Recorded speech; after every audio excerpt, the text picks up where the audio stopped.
In the deepest stretches of space where galaxies are expected to gather and light should slowly accumulate, astronomers have found something unexpectedly quiet. Vast regions where almost nothing seems to reside. Ancient light arriving alone, structures appearing isolated, suspended in darkness, separated by distances so large they resist intuition. Welcome to the Sleepy Scientist. If drifting through questions like this helps the mind slow and settle, you're very welcome here. Sharing where in the world you're listening from tonight is always appreciated. It is comforting to know how far into the void thoughts travel. Over the past few decades, increasingly sensitive instruments have traced faint signals from the edge of what can be seen. Telescopes placed above Earth's atmosphere, and others sent far beyond it, have slowly revealed a universe that feels less crowded than once imagined, less centered, more uneven, large expanses where galaxies thin out, giving way to enormous regions of near emptiness. As these observations accumulated, another pattern became impossible to ignore. Space itself is expanding, not dramatically or violently, but steadily and without pause. The farther away a galaxy lies, the faster it appears to drift from view. Beyond a certain distance, light never arrives at all, not because nothing exists there, but because the universe has stretched too far, too fast, for that light to reach this small corner of space. What might first appear as an edge begins to look more like a limit, a horizon shaped not by walls or endings, but by time, expansion, and the finite speed at which information can travel. A gentle boundary where observation fades, even though reality may continue uninterrupted beyond it. Modern observatories continue to push this boundary outward, peering deeper into cosmic history and refining measurements of where matter gathers and where it does not. Each new survey sharpens the picture, while quietly reminding just how much remains unseen. Tonight's journey explores one of those quiet absences, not the edge of the universe, but a vast region within it, a place sometimes described as a cosmic void, a subtle hollow in the large-scale structure of space, and possibly part of the environment the Milky Way itself inhabits. Settle in and let the universe stretch outward, slowly. For much of human history, the universe was assumed to be calm, orderly, and evenly filled. When early astronomers looked into the night sky, what they saw appeared smooth and continuous. Stars were scattered across the darkness. Faint smudges of light hinted at distant galaxies, and there was little reason to suspect that matter arranged itself in any particularly dramatic way. With limited instruments and a narrow field of view, the cosmos seemed broadly uniform, like a fine mist spread gently through space. This expectation made sense. When observations are shallow, large patterns are hard to detect. From a great distance, even a crowded city can appear evenly lit, its streets and neighborhoods blending into a soft glow. Early telescopes offered a similar impression of the universe. Individual galaxies could be identified, but the spaces between them were poorly resolved. The prevailing idea was simple and comforting. On the larger scales, matter should be spread out more or less evenly, with no preferred locations and no vast gaps. As telescopes improved, that calm picture began to soften. Astronomers noticed that galaxies were not randomly sprinkled across space. They tended to gather. Groups of galaxies appeared bound together, moving in slow gravitational dances. These collections were not rare exceptions. They were common. Over time, clusters containing hundreds or even thousands of galaxies were identified, each one held together by gravity and embedded in regions of space that seemed far busier than their surroundings. Between these clusters, something unexpected emerged.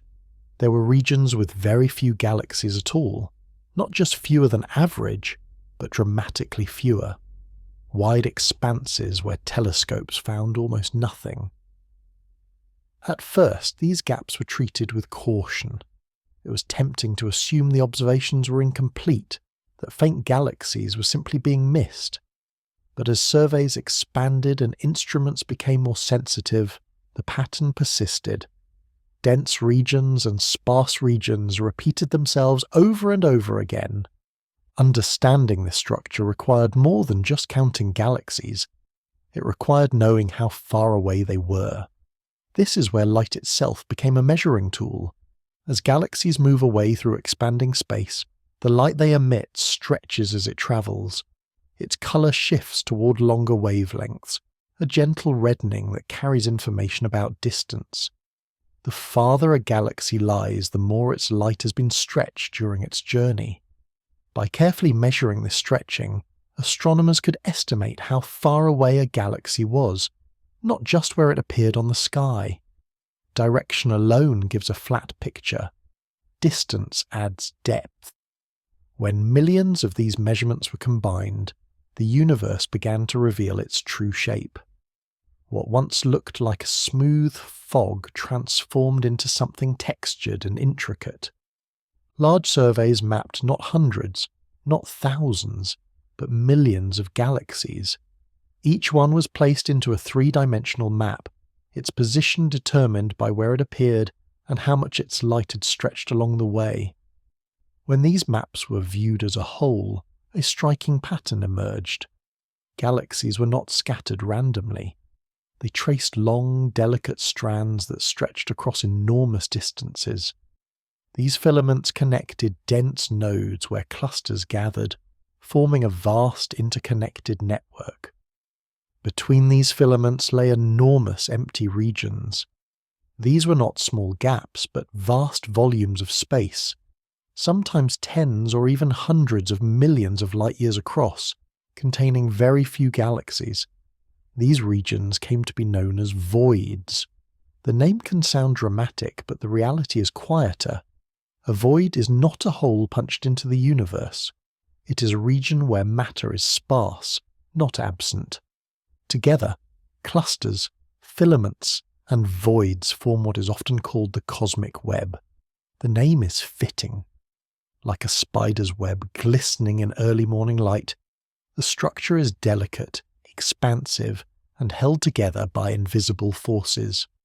Gravity acts as the thread, drawing matter toward dense regions while allowing emptier areas to grow even emptier over time. It is important to understand what emptiness means in this context. A cosmic void is not a place where physics stops working. Gravity still operates there. Time still flows. Space still expands. Even in the emptiest regions there is dark matter, faint gas, and the quiet background glow left over from the early universe. The difference is one of degree, not existence. These regions simply never accumulated much matter to begin with. In the early universe, matter was distributed almost evenly, but not perfectly so. Tiny variations in density were present from the very beginning. Over billions of years, gravity amplified those small differences. Regions that were slightly denser pulled in more matter, growing into filaments and clusters. Regions that were slightly less dense lost material to their surroundings, gradually becoming voids. The universe did not carve out empty spaces deliberately. It followed the slow, patient rules of gravity, and structure emerged naturally. This understanding changed how astronomers think about emptiness. Voids are not failures of formation, or gaps waiting to be filled. They are essential components of the universe's architecture. Their presence shapes how galaxies move, how structures grow, and how matter flows on the largest scales imaginable. In a very real sense, the universe is defined as much by where matter is scarce, as by where it is abundant. There is a gentle irony in this. The most dramatic discoveries about cosmic structure came not from where galaxies are, but from where they are not. By mapping absence, astronomers uncovered order. By tracing empty regions, they revealed a hidden framework underlying everything that can be seen. Seen this way, the universe is not smooth, but it is not chaotic either. It is patterned, shaped by simple laws acting over vast spans of time. Filaments stretch, clusters gather, and voids open quietly between them. Nothing about this process is rushed. Nothing is abrupt. It is a slow unfolding written in light that has travelled for billions of years to arrive here at all. When the night sky looks calm and evenly scattered, it is not misleading so much as incomplete. Beneath that gentle appearance lies a universe woven together by gravity, where structure emerges from subtle beginnings and emptiness plays as important a role as matter itself. When astronomers speak about a void, the word can sound more dramatic than the reality it describes. In everyday language, a void suggests absolute emptiness, a complete absence, a hole where nothing exists at all. In the universe, a cosmic void is something quieter and far more subtle. It is not a place where matter disappears. It is a place where matter never gathered very much in the first place. A useful way to think about a cosmic void is as a region of unusually low density. Compared to the surrounding universe, very little is collected there. Galaxies are sparse, gas is thin, the familiar glow of stars becomes rare. But none of this means the region is empty in any absolute sense. Physics still applies, gravity still shapes motion, space still expands. Time still moves forward at its unhurried pace. Cosmic voids come in a wide range of sizes, and this is where scale begins to challenge intuition. Some are relatively modest by cosmic standards, spanning distances comparable to clusters of galaxies. Others are truly enormous, stretching across tens or even hundreds of millions of light years. To place that gently into perspective, light from one side of such a region could begin its journey long before complex life appeared on Earth, and only arrive at the other side long after humanity had begun to look up at the stars. Despite their size, voids are not sharply defined objects. There are no hard edges or visible walls. Instead, density changes gradually. Galaxies become less frequent, then rarer still. Eventually, the familiar patterns of clusters and filaments fade into long stretches of space where only the faintest traces remain. It is a slow thinning rather than a sudden drop. Even within these sparse regions, matter persists. Dark matter, which outweighs ordinary matter throughout the universe, continues to thread through voids, though in lower concentrations. Thin gas drifts quietly, spread across enormous volumes. Occasionally faint galaxies can be found, often small, isolated and evolving slowly. These galaxies tend to live quieter lives, forming stars at a more relaxed pace, shaped by isolation rather than constant interaction. Because voids are not empty, they are not static. Matter still moves within them, responding to the gravitational pull of denser regions nearby. In fact, voids slowly expand as surrounding filaments and clusters draw material away. Over time, this makes voids emptier, not because anything is being removed deliberately, but because gravity elsewhere is doing its steady work. Defining where a void begins and ends is less straightforward than naming it. Astronomers do not draw boundaries by sight alone. Instead, they rely on careful measurements of galaxy distribution. Regions where galaxy density drops below a certain level are identified as voids. The precise threshold depends on the method being used, but the idea remains the same. A void is defined by contrast. It exists because surrounding regions are richer. Mathematically, these boundaries can be described using algorithms that search for large connected volumes of low density. The mathematics behind this process can be complex, but the result is intuitive. When plotted on a map of the universe, voids appear as vast open spaces surrounded by luminous threads. Seen visually, the structure feels almost organic, like bubbles packed together, each one shaped by the pressure of its neighbours.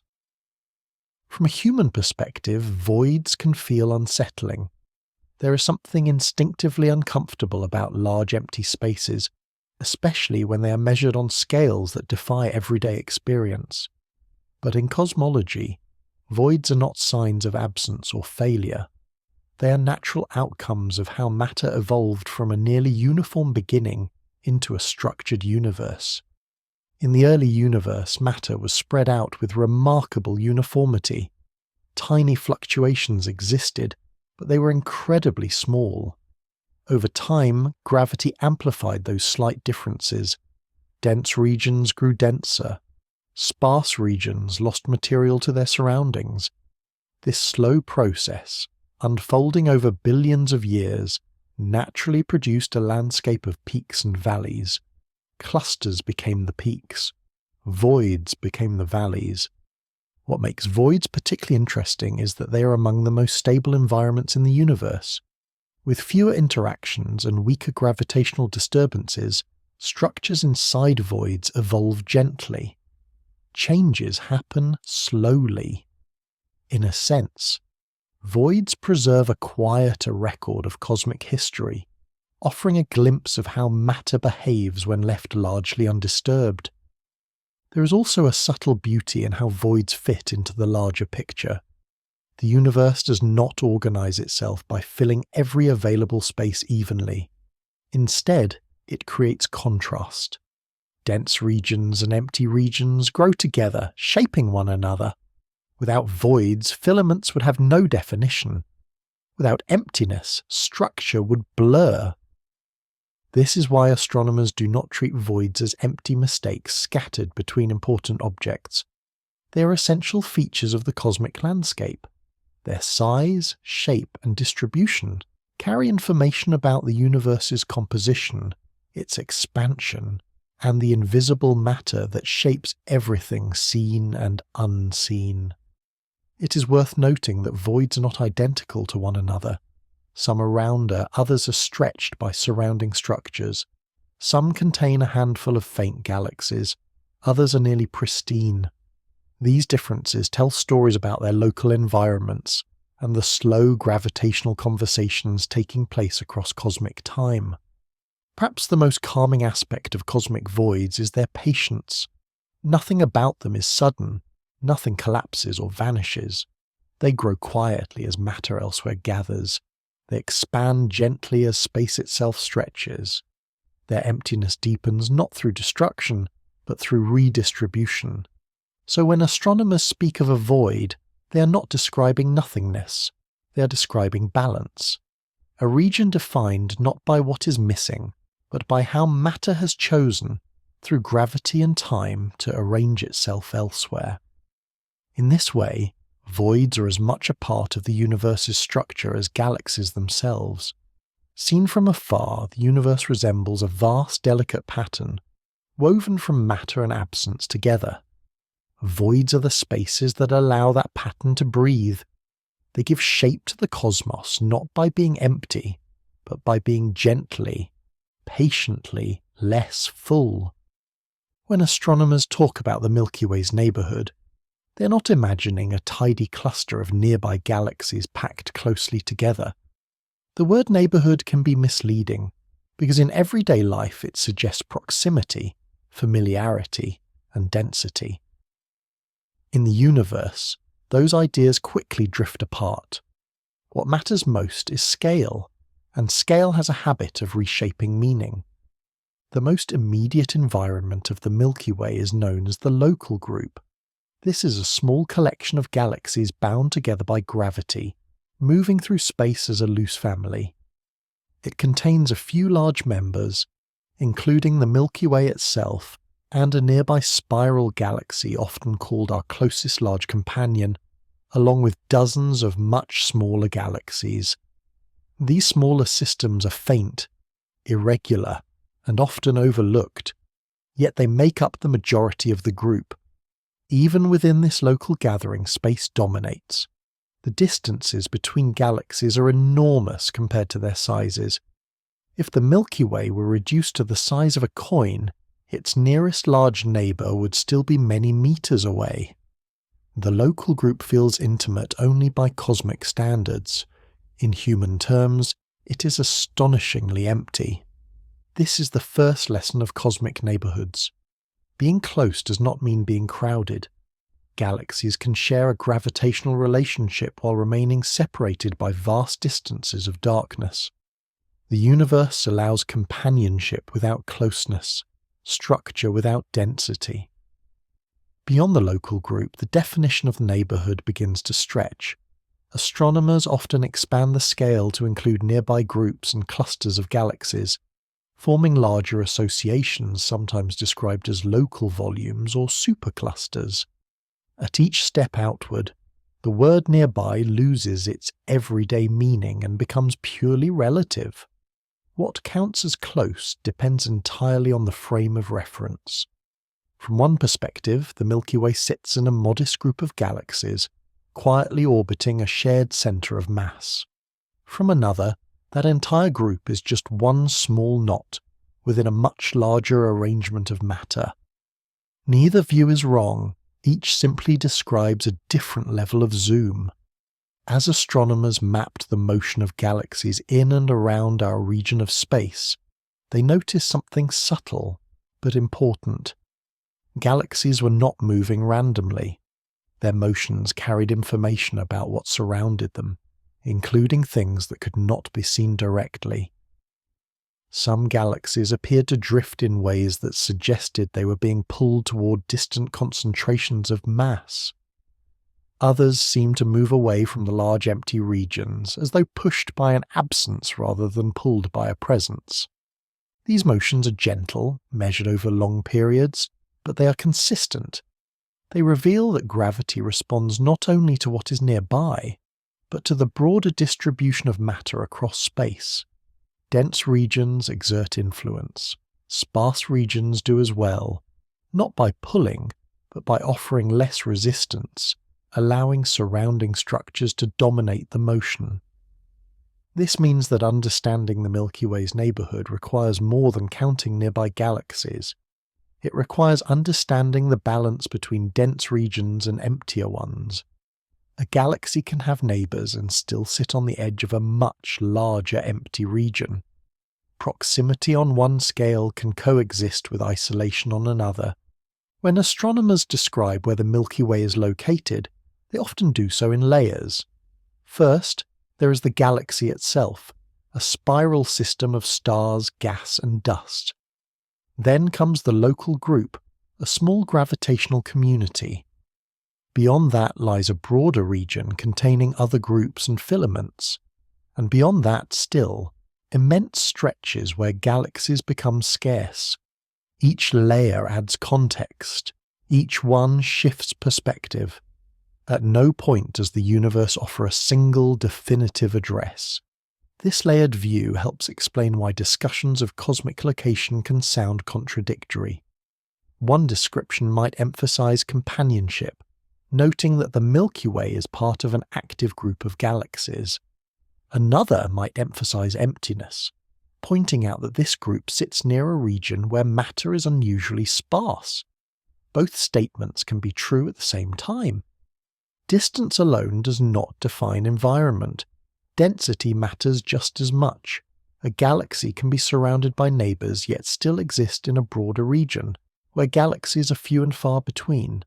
In that sense, cosmic neighborhoods are not fixed zones with clear boundaries. They are gradients, fading from busy to quiet over immense scales. The motions of galaxies help reveal these gradients. By observing how nearby galaxies move relative to one another, astronomers can infer where mass is concentrated and where it is lacking. These motions act like subtle signposts, pointing toward dense filaments and away from large empty volumes. Even without seeing the full structure directly, the universe leaves clues in how it moves. What emerges from this picture is a sense that location in the universe is deeply contextual. The Milky Way is not isolated in the way a single star might be isolated in deep space, nor is it packed into a dense cluster where interactions are constant and dramatic. It occupies a middle ground, shaped by both companionship and distance. This balance has consequences. Galaxies in dense clusters experience frequent interactions, collisions, and disruptions.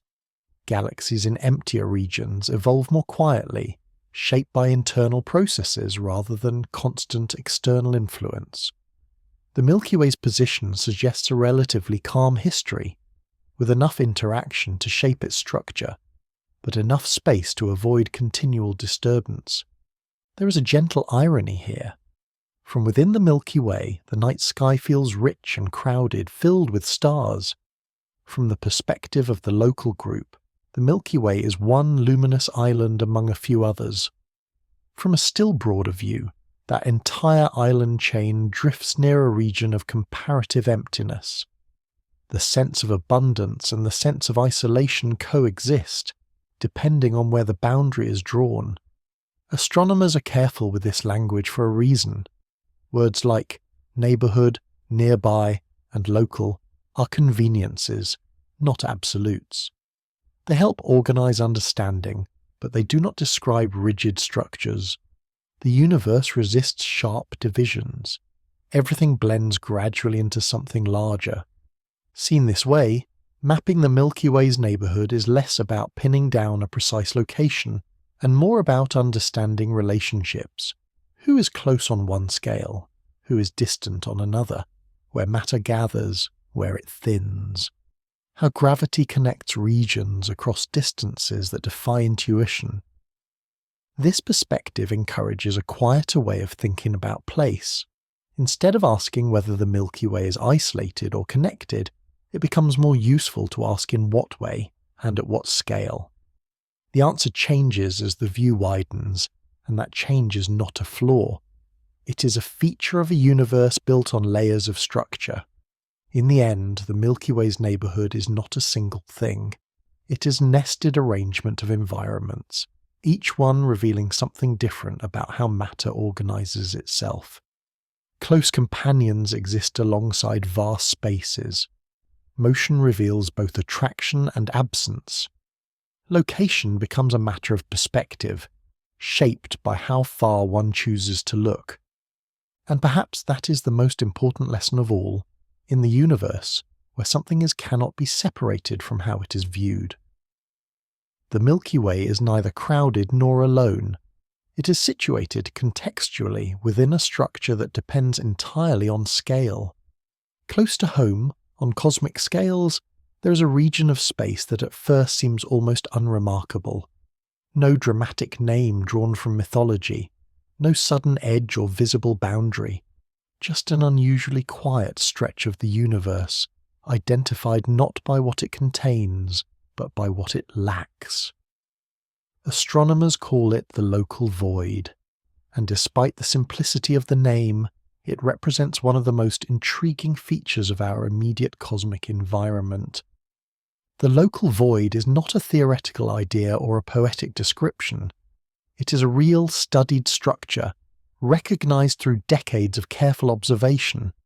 Its existence became clear not through a single discovery, but through a growing pattern that refused to disappear as data improved.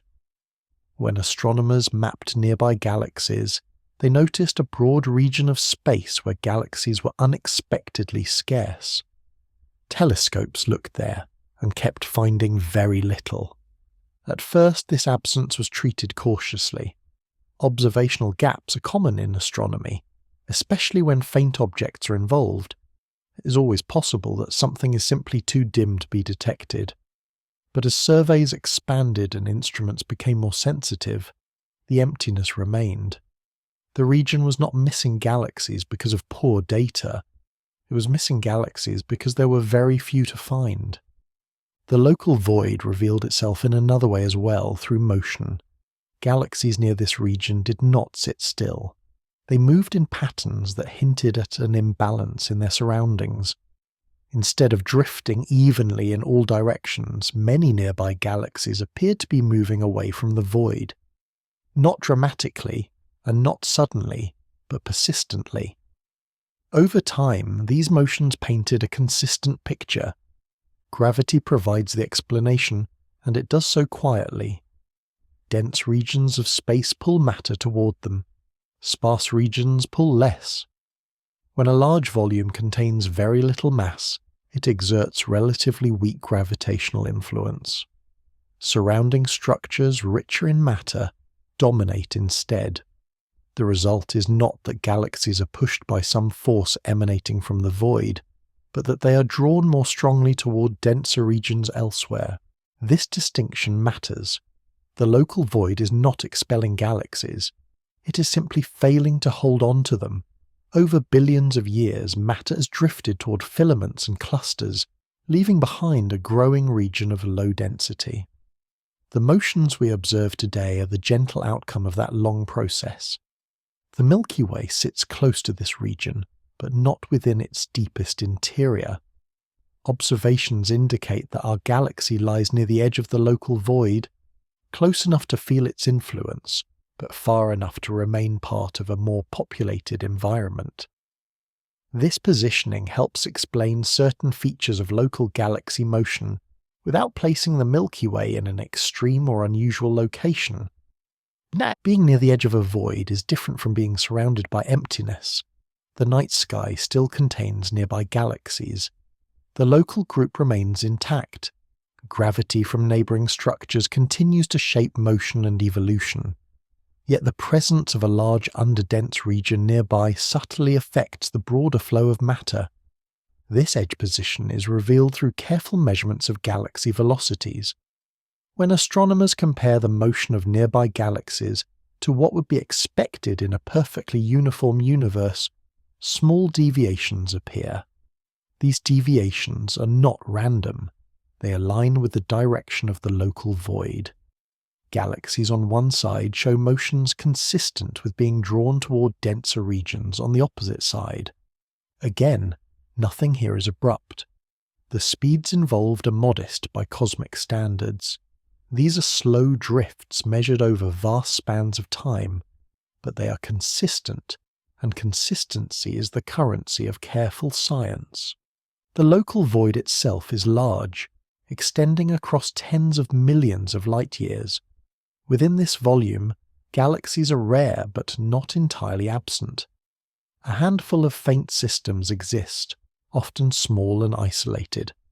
Their presence confirms that the region is not empty, just sparse. These galaxies tend to evolve quietly, shaped more by internal processes than by frequent encounters. The shape of the local void is not perfectly round or symmetrical. Like most cosmic structures, it is shaped by its surroundings. Filaments and galaxy groups define its boundaries, pressing in from different sides. The void expands where resistance is weakest and slows where denser structures limit its growth. This gives it an irregular organic form rather than a simple geometric one. What makes the local void particularly interesting is its proximity. It's not a distant curiosity visible only through deep surveys of the far universe. It is part of the environment through which the Milky Way itself moves. Its influence is subtle, but it is present, quietly shaping local dynamics. Despite this, the local void is not treated as an anomaly. It fits comfortably within the broader understanding of how the universe evolves. Similar voids are found elsewhere, scattered throughout the cosmic web. The local void is special only because it is nearby, not because it breaks any rules. This nearness does invite closer scrutiny. The more detailed the observations become, the clearer it is that voids play an active role in shaping motion, even if they do so passively. By being regions of low density, they help define where matter flows, how structures grow, and how galaxies drift over time. There is something gently counterintuitive about this. We're used to thinking of influence as something exerted by presence. In the universe, absence can matter too. A lack of mass changes the gravitational landscape just as surely as an excess does. The local void contributes to the balance of forces shaping our region of space simply by being less full than average. From a human perspective, the idea of living near a vast empty region can sound unsettling. In reality, it is neither dangerous nor unusual. The universe is filled with such contrasts. Dense regions and empty ones exist together, each giving shape to the other. The Milky Way's position near the edge of a void is a natural outcome of that pattern. There is also a certain calmness to this picture. Nothing is rushing, nothing is being torn apart. The motions involved are slow and steady, unfolding over timescales far beyond any human concern. The local void is not expanding aggressively or swallowing nearby galaxies. It is simply becoming emptier as matter elsewhere continues to gather. Astronomers approach this region with care and restraint. Observations are compared, models refined, and conclusions drawn conservatively. The goal is not to dramatize emptiness, but to understand structure. The local void is a reminder that the universe's architecture includes silence as well as brilliance. Seen in this light, the local void is not a gap in the universe, but a quiet participant in its ongoing evolution. It is a nearby example of how matter and space arrange themselves over time, guided by gravity and shaped by initial conditions set billions of years ago. The Milky Way's relationship with this region is one of proximity, not immersion, close enough to notice, far enough to remain part of a richer environment. It is a position defined by balance and by perspective. In the end, the local void tells a simple story told on an enormous scale. Matter doesn't fill space evenly. It gathers, it thins, and it flows. Where matter gathers, structure shines. Where it thins, quiet expands. Both are necessary, both are real, and both are present, quietly shaping the space we call home. At first glance, it might seem as though galaxies are actively avoiding certain regions of the universe, as if vast areas of space have been marked off limits. In reality, nothing is being avoided at all. What looks like preference is simply the long, patient outcome of gravity doing what it has always done, quietly and without intention. In the earliest moments after the universe began, matter was spread out with remarkable uniformity. Not perfectly smooth, but close enough that the differences were almost unimaginably small. Some regions contained just a little more matter than average, others contained just a little less. These differences were tiny, far too small to notice without sensitive instruments, but they mattered. Gravity responds to mass wherever it appears. Even the slightest excess begins to pull on its surroundings. Over time, regions that started out slightly denser drew in more matter from nearby space. That extra matter increased their gravitational pull, which drew in even more material. This process is known as gravitational amplification, though there is nothing sudden or explosive about it. It is slow, steady, and deeply patient. A helpful way to picture this is to imagine a landscape after gentle rain. Water does not rush everywhere equally. It drifts toward the lowest points. Shallow dips gather more water, becoming deeper pools, while slightly raised areas drain and dry out. No part of the landscape is choosing where the water goes. The flow is guided entirely by small differences in height. Over time, those differences become more pronounced. The universe followed a similar path. Regions that began with a slight excess of matter became the seeds of future structure. As gravity drew material inward, these regions grew into filaments and clusters of galaxies. At the same time, regions that started with slightly less matter lost what little they had to their denser neighbours.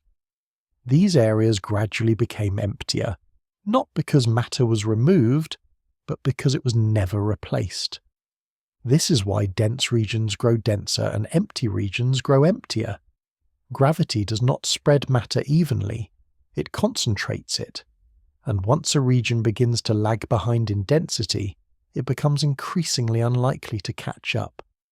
The universe does not correct these imbalances, it amplifies them gently, over billions of years.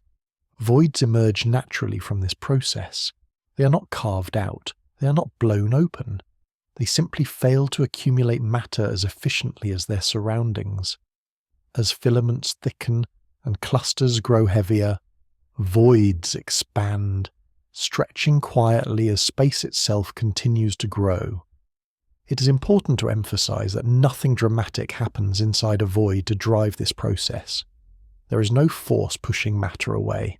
There is no pressure evacuating space. Matter flows outward because gravity elsewhere is stronger. Dense regions act like deep basins, slowly drawing material inward.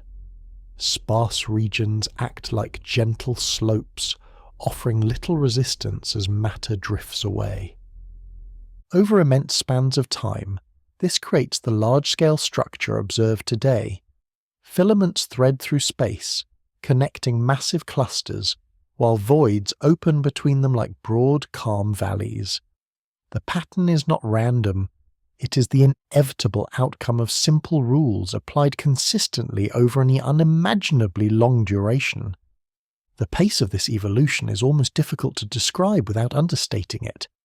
Changes unfold over hundreds of millions, even billions of years. Nothing happens suddenly. Galaxies drift, matter flows, structures grow incrementally. From a human perspective, everything appears frozen. From a cosmic perspective, everything is in motion. One reason this process feels counterintuitive is that everyday experience rarely deals with gravity acting over such vast distances. On Earth, gravity pulls objects straight downward, and its effects feel immediate. In space, gravity acts sideways, gently nudging matter over enormous distances. The result is not falling, but drifting, not collapse, but slow gathering. This drifting helps explain why galaxies can move away from voids without being pushed. Imagine standing on a wide, flat plain with shallow hills in the distance. Walking toward a hill does not require being pushed from behind. It happens naturally because the terrain slopes downward toward the hill. In the universe, dense regions create a similar slope in the gravitational landscape. As matter continues to flow toward denser regions, voids do not remain static. They grow larger and emptier over time. Their boundaries shift slowly as filaments thicken, and clusters draw in material from ever farther away. This expansion is gentle and orderly, shaped by the surrounding distribution of mass. Despite their emptiness, voids still play an active role in cosmic evolution. By defining where matter is scarce, they help determine where matter gathers. Filaments stretch between clusters, partly because voids surround them, shaping their paths like channels guiding slow-moving currents. There is also an important balance at work. The universe does not collapse entirely into a single dense region, nor does it spread out evenly forever. Expansion and gravity compete, shaping structure without erasing it. Voids and clusters coexist, each reinforcing the presence of the other. This balance produces a universe that is neither smooth nor chaotic. It is structured, but softly so. Patterns emerge, but without sharp edges. Growth happens, but without urgency. In this environment, voids are not signs of failure or incompleteness. They're expected outcomes of cosmic growth. Occasionally, it is tempting to imagine that voids represent places where something went wrong, where galaxies failed to form. In truth, they represent places where galaxies were never strongly encouraged to form. The initial conditions simply did not favor accumulation. Over time, that small disadvantage became a defining feature. There is a quiet elegance in this process. From tiny variations in density, the universe built a vast architecture of light and darkness. No guiding hand was required. No corrections were made. Gravity followed simple rules, and structure emerged naturally. Gentle humor sometimes helps here. If the universe were a party, galaxies would gather where the music is loudest, not because anyone told them to, but because that is where energy and activity collect. The quiet corners remain quiet, not out of neglect, but because nothing draws the crowd there. Seen this way, voids are not empty spaces waiting to be filled. They are calm regions that grew naturally as matter elsewhere gathered together. Their existence is a testament to how small beginnings can shape enormous outcomes. Understanding why galaxies avoid certain regions is really about understanding why gravity favours some places over others. It is a story of amplification, not exclusion, of growth, not rejection, of a universe that evolves patiently, guided by simple principles applied consistently across vast scales. In the end, galaxies do not avoid voids, they drift toward opportunity. Dense regions offer stronger gravitational pull, richer environments, and more interaction. Sparse regions offer none of these things. Over time, that difference matters. What remains is a universe shaped by slow-moving tides of matter, flowing across space, gathering where gravity invites it, and thinning where it does not. Voids are the quiet spaces left behind by this long journey, natural and inevitable, woven into the very fabric of cosmic history. Much of what shapes the universe cannot be seen directly. Stars and galaxies provide light, but they do not tell the whole story. Beneath that visible layer lies an unseen framework that quietly determines where matter gathers and where it thins. This hidden influence is known as dark matter, and its role in shaping cosmic structure is subtle, persistent, and remarkably effective. Dark matter does not glow, reflect, or absorb light in any familiar way. Telescopes cannot photograph it, yet its presence is revealed through motion. Galaxies rotate faster than visible matter alone can explain. Clusters hold together more tightly than their luminous contents allow. On the largest scales, patterns of structure align with something invisible but massive. Dark matter announces itself not by shining, but by pulling.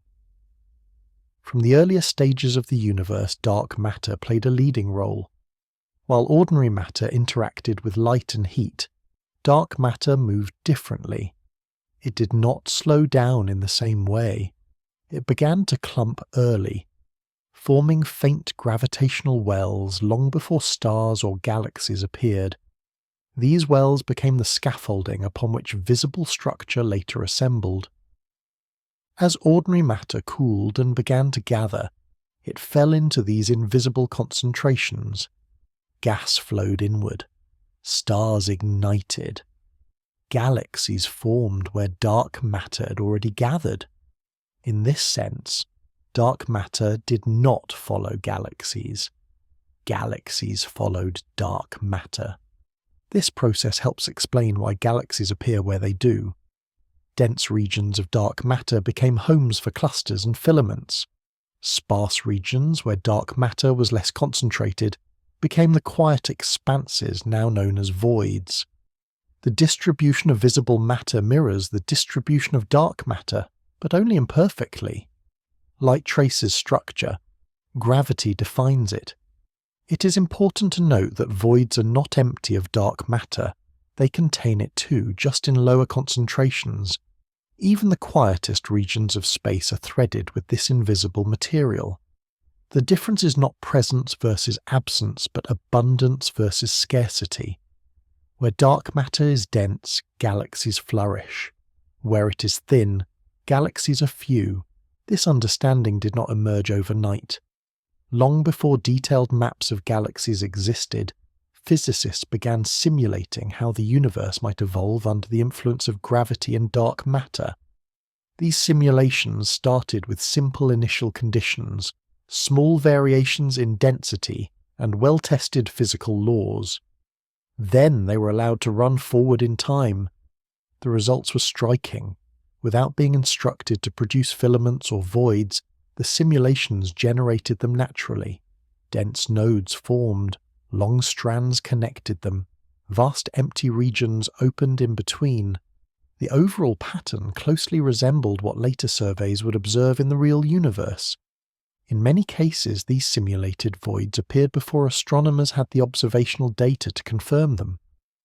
As galaxy surveys improved, the predicted structures began to appear in real maps. This alignment between theory and observation became one of the quiet successes of modern cosmology. That success is worth appreciating without exaggeration. The simulations do not capture every detail. They simplify complex processes. They rely on assumptions that continue to be tested and refined.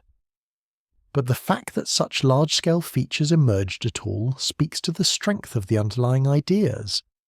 Dark matter acts as an organizer rather than a designer. It does not plan structure, it responds to gravity. Over time, its influence creates a framework within which visible matter arranges itself. Voids, in this picture, are not anomalies. They're expected outcomes wherever dark matter density remained low. Because dark matter dominates the mass of the universe, its distribution has a powerful influence on motion. Galaxies drift along paths shaped by this invisible landscape. Filaments act like gentle channels, guiding matter toward dense regions. Voids become areas of relative gravitational quiet, where matter moves outward simply because stronger pulls lie elsewhere. This perspective helps clarify why voids grow over time. As dark matter continues to clump in filaments and clusters, surrounding regions lose relative influence.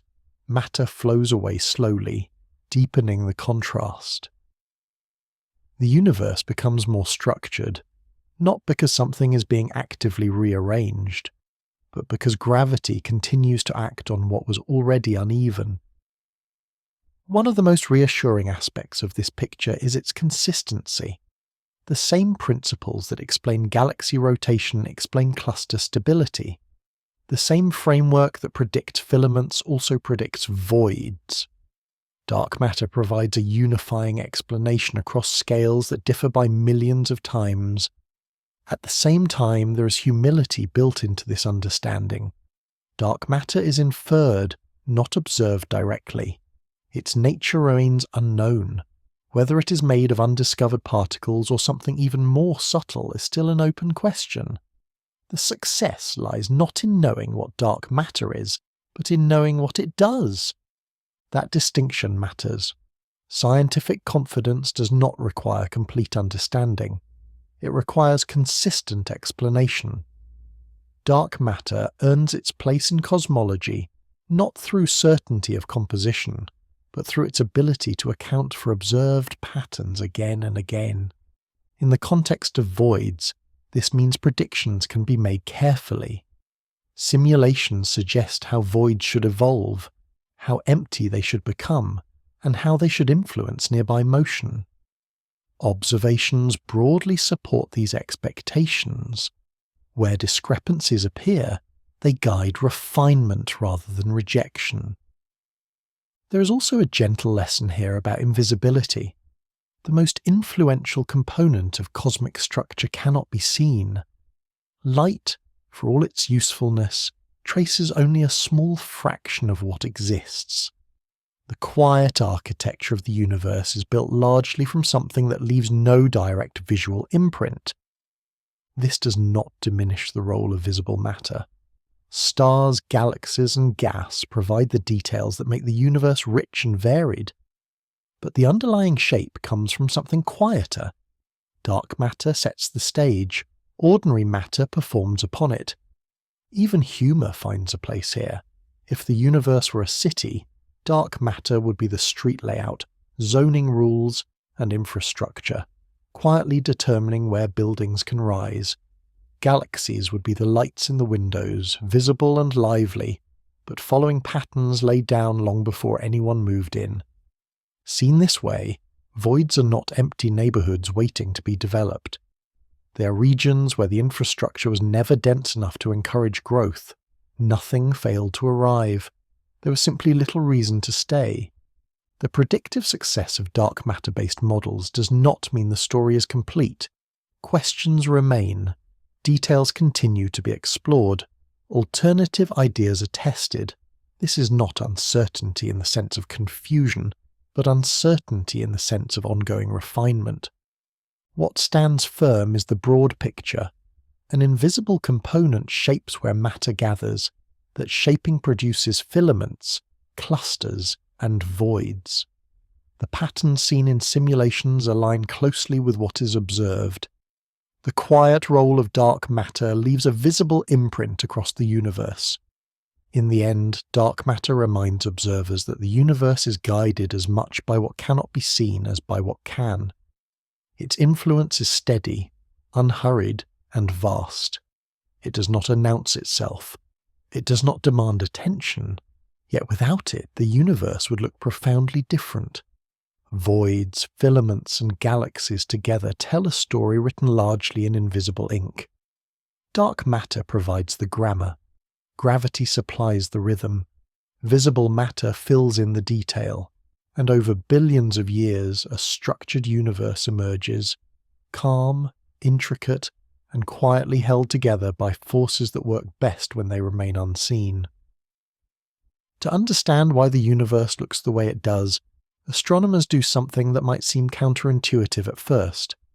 They build a universe from scratch. Not with stars or galaxies, but with numbers, rules, and patience. These constructions are known as cosmological simulations, and they offer a quiet window into how structure emerges over time. A simulation usually begins with a simple starting point. Matter is spread out almost evenly, with only tiny variations in density. These variations are not invented for convenience. They're based on measurements of the early universe, when everything was still hot, smooth, and remarkably uniform. From this near balance, the simulation is allowed to evolve. Gravity is the main driver. Each small region of matter pulls on every other, according to well-tested physical laws. Expansion is included as well, allowing space itself to stretch as time passes. Ordinary matter and dark matter are treated differently, reflecting how they behave in the real universe. Nothing else is added. No special instructions are given for forming galaxies, filaments, or voids. Then time is allowed to run forward, not seconds or years, but billions of years, compressed into a sequence of small steps. With each step, matter shifts slightly. Dense regions pull in more material. Sparse regions lose what little they have. Patterns that were invisible at the beginning begin to take shape. At first, the changes are subtle. The universe still looks mostly smooth. But as time accumulates, structure becomes clearer. Small clumps grow larger. Threads begin to stretch between them. Regions between these threads become emptier.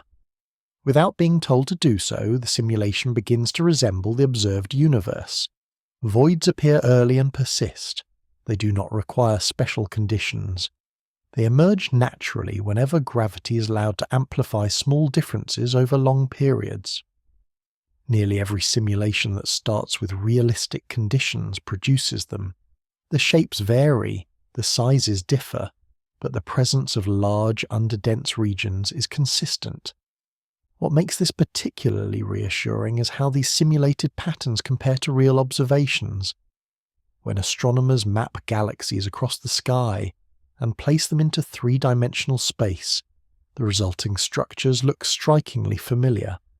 Long filaments connect dense clusters, wide voids open between them. The overall geometry aligns closely with what simulations predict. The resemblance is not perfect, and it does not need to be. The universe is complex, and simulations simplify many details. Star formation, gas behavior, and galaxy interactions are treated in approximate ways, yet the large-scale structure emerges correctly even when those details are handled gently. This suggests that the biggest features of the universe are shaped by simple, robust processes. Gravity, expansion, and initial conditions do most of the work. The fine details add texture, but the broad pattern is already set. One of the strengths of simulations is that they allow astronomers to experiment without disturbing anything real. Conditions can be adjusted slightly. The amount of dark matter can be changed. The rate of expansion can be varied. Each change produces a slightly different universe. By comparing these outcomes to observations, scientists learn which assumptions matter most. In nearly all reasonable versions of these simulated universes, voids appear. They are not optional features, they are consequences. Remove them, and the rest of the structure no longer matches what is seen in the sky. These digital universes also show how voids evolve. Early on, they are shallow and poorly defined. Over time, they expand and deepen as matter flows outward. Their boundaries sharpen as filaments grow thicker. The contrast between dense and sparse regions increases slowly, giving the universe its present texture. Despite the immense scales involved, the process is gentle. Nothing snaps into place. Nothing collapses suddenly. Everything unfolds gradually, guided by gravity acting over long distances. The universe takes its time, and the simulations reflect that patience. There's also a comforting predictability to the outcome. Start with a universe that is almost smooth. Let gravity operate. Allow time to pass. Structure appears, filaments stretch, voids open. This happens not once, but again and again across different models and different assumptions. Of course, simulations are not perfect replicas of reality. They are tools. They highlight what is essential and simplify what is secondary. Their value lies not in exact duplication, but in pattern recognition. When the same features appear repeatedly under varied conditions, confidence grows that those features reflect something fundamental. This is why astronomers place trust in the large-scale picture even while debating the details. Voids, clusters, and filaments are not fragile predictions. They are sturdy outcomes of gravity acting in an expanding universe. There is a gentle humour in watching a universe assemble itself inside a computer. No instructions are given for beauty or balance, yet something orderly emerges. Without guidance, a complex structure forms, shaped by rules so simple they can be written in a few lines of code, yet powerful enough to shape everything. If the universe were a long story, simulations allow astronomers to reread it from the beginning, adjusting the lighting slightly each time to see which features stand out. No matter how the scene is illuminated, the same broad shapes appear. This consistency does not mean that every mystery is solved. Simulations continue to improve as computing power increases and understanding deepens. Small discrepancies remain. New questions emerge. This is part of the process, not a flaw. What simulations provide, above all, is reassurance. They show that voids are not accidents or artifacts of observation. They are expected. They arise naturally from the same processes that form galaxies and clusters. They belong to the universe's design in the same quiet way valleys belong to landscapes shaped by erosion. When observation and simulation meet, the result is not certainty, but coherence. The universe behaves as predicted, broadly and calmly. Where matter gathers, structure grows. Where it does not, space opens quietly. Seen this way, a universe with holes is not incomplete. It is working exactly as expected. Gravity pulls, expansion stretches, time allows differences to grow. And out of nearly uniform beginnings, a rich and textured cosmos takes shape, both on the screen and in the sky. The question of whether we are actually inside a cosmic hole sounds simple at first, but it quickly reveals how slippery cosmic location can be. Words like inside, outside, edge, and center work well in everyday life. They begin to lose their sharpness when applied to regions measured in tens of millions of light years. To be inside a void does not mean the same thing as standing inside a room. There are no walls to cross, no clear boundary to step over. Instead, there is a gradual change in density. Galaxies thin out. distances between them grow larger. The environment becomes quieter, not suddenly but steadily. This makes it difficult to say exactly where a void begins or ends. Because of this, astronomers make an important distinction. There is a difference between being inside a void and being near one. Being inside suggests that the surrounding region is underdense in nearly all directions. Being near a void suggests proximity to a large empty region, while still remaining part of a more populated structure. These two situations can feel similar observationally, especially when viewed from within a galaxy. The Milky Way provides a good example of this ambiguity. From one perspective, it is part of a small group of galaxies with familiar neighbours. From another, that entire group sits next to a vast region where galaxies are rare. Whether this counts as being inside the void depends on how the boundary is defined and which scale is being considered. Cosmic scales have a way of blurring intuition. A distance that seems enormous on human terms may be modest in the context of large-scale structure. Likewise, a region that appears empty locally may sit next to something far denser, just beyond the limits of immediate observation. The universe does not organize itself into neat compartments. This is why astronomers approach questions of location carefully. Rather than asking whether the Milky Way is inside or outside a void in an absolute sense, they ask how its environment compares statistically to the average universe. Is the surrounding density higher or lower than expected? Are galaxy motions consistent with being embedded in a sparse region, or merely adjacent to one? To test these ideas, astronomers rely on several lines of evidence. One comes from mapping galaxy distribution. By charting where nearby galaxies are and how densely they cluster, researchers can estimate whether our region is underdense compared to the cosmic average. These maps suggest a nearby region of low density, but also show connections to denser filaments beyond. Another line of evidence comes from motion. Galaxies do not simply sit still in expanding space. They drift slightly relative to that expansion, pulled by nearby mass concentrations. By measuring these motions, astronomers can infer the gravitational landscape around us. Patterns consistent with motion away from a large underdense region have been observed, supporting the idea that we are near a void. There is also the question of symmetry. If we were deep inside a large void, the surrounding universe would appear underdense in nearly all directions. Observations suggest something more uneven. Some directions show rich structures, others open into quieter expanses. This asymmetry aligns more naturally with an edge position than a central one. None of these tests provide a simple answer. They offer probabilities, tendencies, and ranges. This is not a weakness. It is how careful science works. When dealing with vast, complex systems, certainty gives way to likelihood. It is tempting to want a definitive statement. Either we live inside a cosmic hole or we do not. The reality is softer. Our location depends on how the question is framed. On smaller scales, we live in a reasonably populated neighbourhood. On larger scales, that neighbourhood sits near a broad region of low density. Both statements can coexist. Perspective plays a crucial role here. Imagine standing on a gently sloping hill. From one angle, the land ahead appears flat and expansive.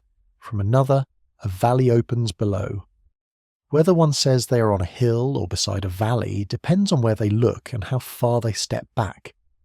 The cosmic situation is similar, though stretched across incomprehensible distances.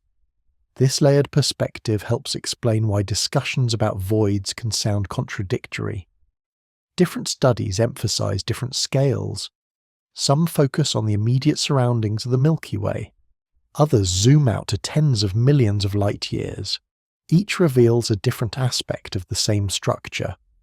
Uncertainty is not an admission of ignorance here. It is a reflection of resolution. As observational tools improve, boundaries become clearer but never perfectly sharp. There will always be regions that sit between definitions. neither fully inside nor fully outside. Astronomers are comfortable with this. The goal is not to force the universe into tidy categories, but to describe it as accurately as possible. Words are approximations, measurements are estimates. Together they form a picture that is precise enough to be useful, but flexible enough to adapt. There is also an important caution against overinterpretation. Living near a void does not place the Milky Way in a special or dangerous position. It does not alter physical laws or threaten stability.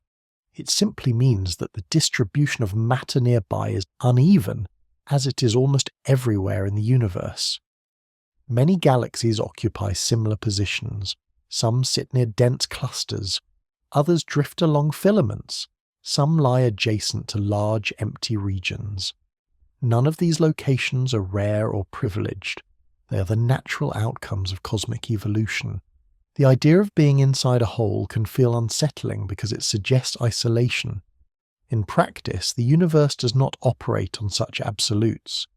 Connectivity exists across scales. Even near a void, gravitational influences extend far beyond immediate surroundings. The Milky Way remains part of a vast network, linked to distant structures through invisible threads of gravity. Careful science resists dramatic conclusions. Instead of declaring that we live inside a cosmic hole, astronomers describe probabilities, gradients, and tendencies. They acknowledge what is well supported and what remains open to refinement. This approach does not weaken understanding, it strengthens it. There is also a quiet humility in this stance. The universe does not owe observers clear labels. It offers patterns that must be interpreted cautiously. Boundaries emerge gradually, not sharply. Positions depend on scale, not slogans. In this light, the most accurate answer to the question is not a simple yes or no. It is that our galaxy occupies a region influenced by a nearby void, likely close to its edge rather than deep within it. That conclusion fits the available evidence while leaving room for future refinement. As new surveys map the universe more completely, this picture will sharpen. Boundaries will be traced with greater confidence. Motions will be measured more precisely, but the underlying complexity will remain. Location will still depend on perspective. Perhaps the most reassuring aspect of this uncertainty is its calmness. Nothing urgent hinges on the answer. Whether near or inside, the Milky Way continues its slow orbit. Galaxies drift. Space expands. Time unfolds without regard for labels. In the end, the question of position reveals something deeper than location. It shows how understanding emerges through careful measurement, cautious interpretation, and a willingness to live with partial answers. The universe is vast, layered, and patient. Our descriptions of it must be the same. So are we actually inside the whole? The careful response is that we are close enough to feel its presence, yet connected enough to remain part of a larger structure. A position defined not by certainty, but by context, and in a universe shaped by gradients rather than edges, that may be the most accurate answer available. One of the more intriguing questions to emerge from studying our cosmic neighbourhood concerns how fast the universe appears to be expanding around us. On the larger scales, expansion is remarkably uniform.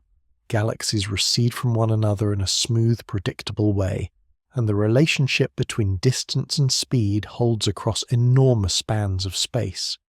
Yet when astronomers look closer to home, the picture becomes slightly more complicated.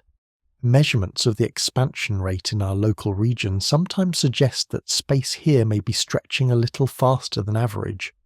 The difference is not dramatic. It does not announce itself loudly. It appears as a small tension between measurements made nearby and those made across much larger distances, subtle enough to be debated, persistent enough to invite careful attention. To understand why this matters, it helps to think about how expansion is measured in the first place. Astronomers estimate how fast the universe is expanding by comparing how far away galaxies are with how quickly they appear to be moving away. Light plays a central role in this process. Its stretching reveals motion. Its brightness and other properties help estimate distance. Combine enough measurements, and a rate of expansion emerges. Ideally, that rate should be the same everywhere, once averaged over large enough scales, and on the larger scales it mostly is, but nearby measurements are affected by local conditions. Galaxies do not only move because space is expanding, they also move because gravity pulls them toward dense regions and allows them to drift away from emptier ones. This is where local density enters the story. If a region of space contains less matter than average, gravity there is slightly weaker. Galaxies in such a region experience less pull from their surroundings. As a result, they can drift apart a little faster than galaxies embedded in denser environments. From within that region, expansion may appear slightly enhanced. This idea has led some astronomers to ask whether our proximity to a large underdense region could influence local measurements of the expansion rate. If the Milky Way sits near or within a void, could that affect how fast nearby galaxies appear to be receding? Could local emptiness be subtly shaping our view of cosmic expansion? Several researchers have explored this possibility using both observations and models. The suggestion is not that the universe behaves differently here in any fundamental way, but that measurements taken in a locally underdense region might not perfectly represent the global average. The expansion itself would still be uniform on large scales. The difference would lie in how it is perceived locally.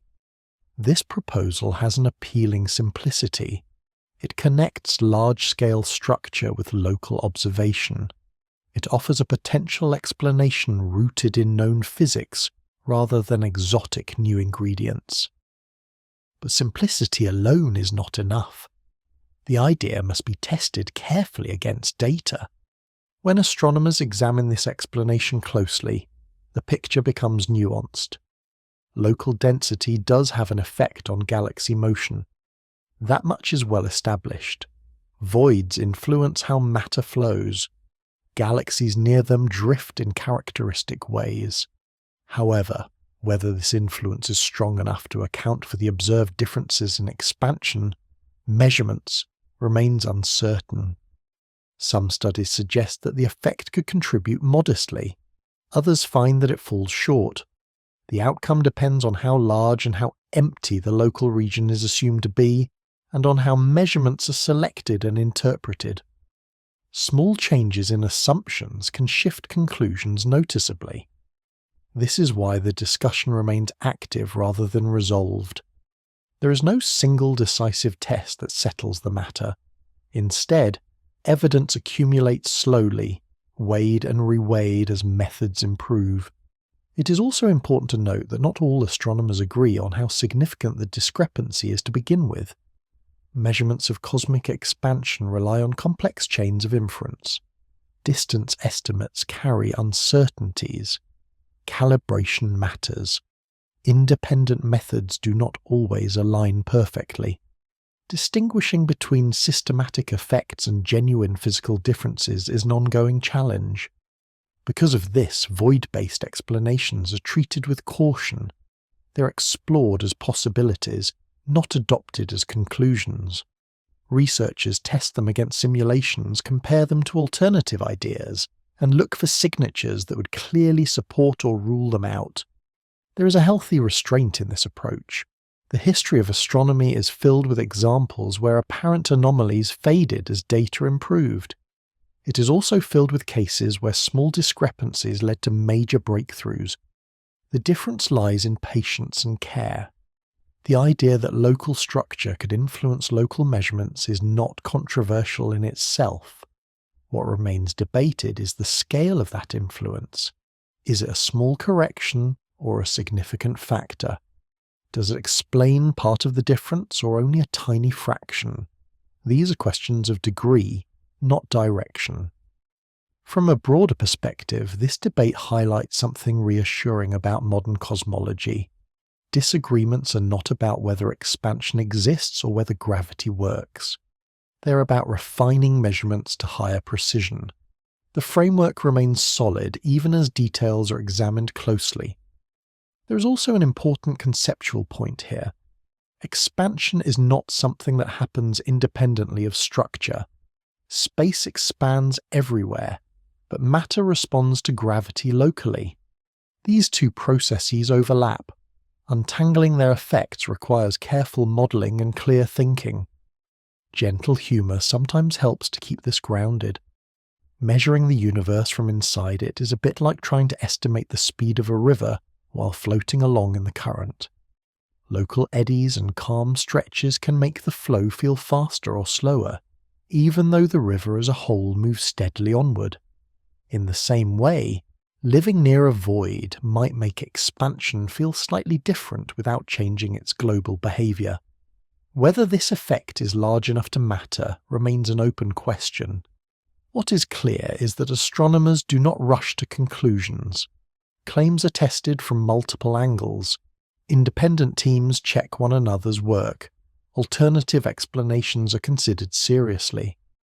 This slow, methodical process is a strength, not a weakness. As new surveys extend farther and measure distances more precisely, the picture continues to sharpen. Larger volumes reduce the influence of local quirks. Better calibration reduces uncertainty.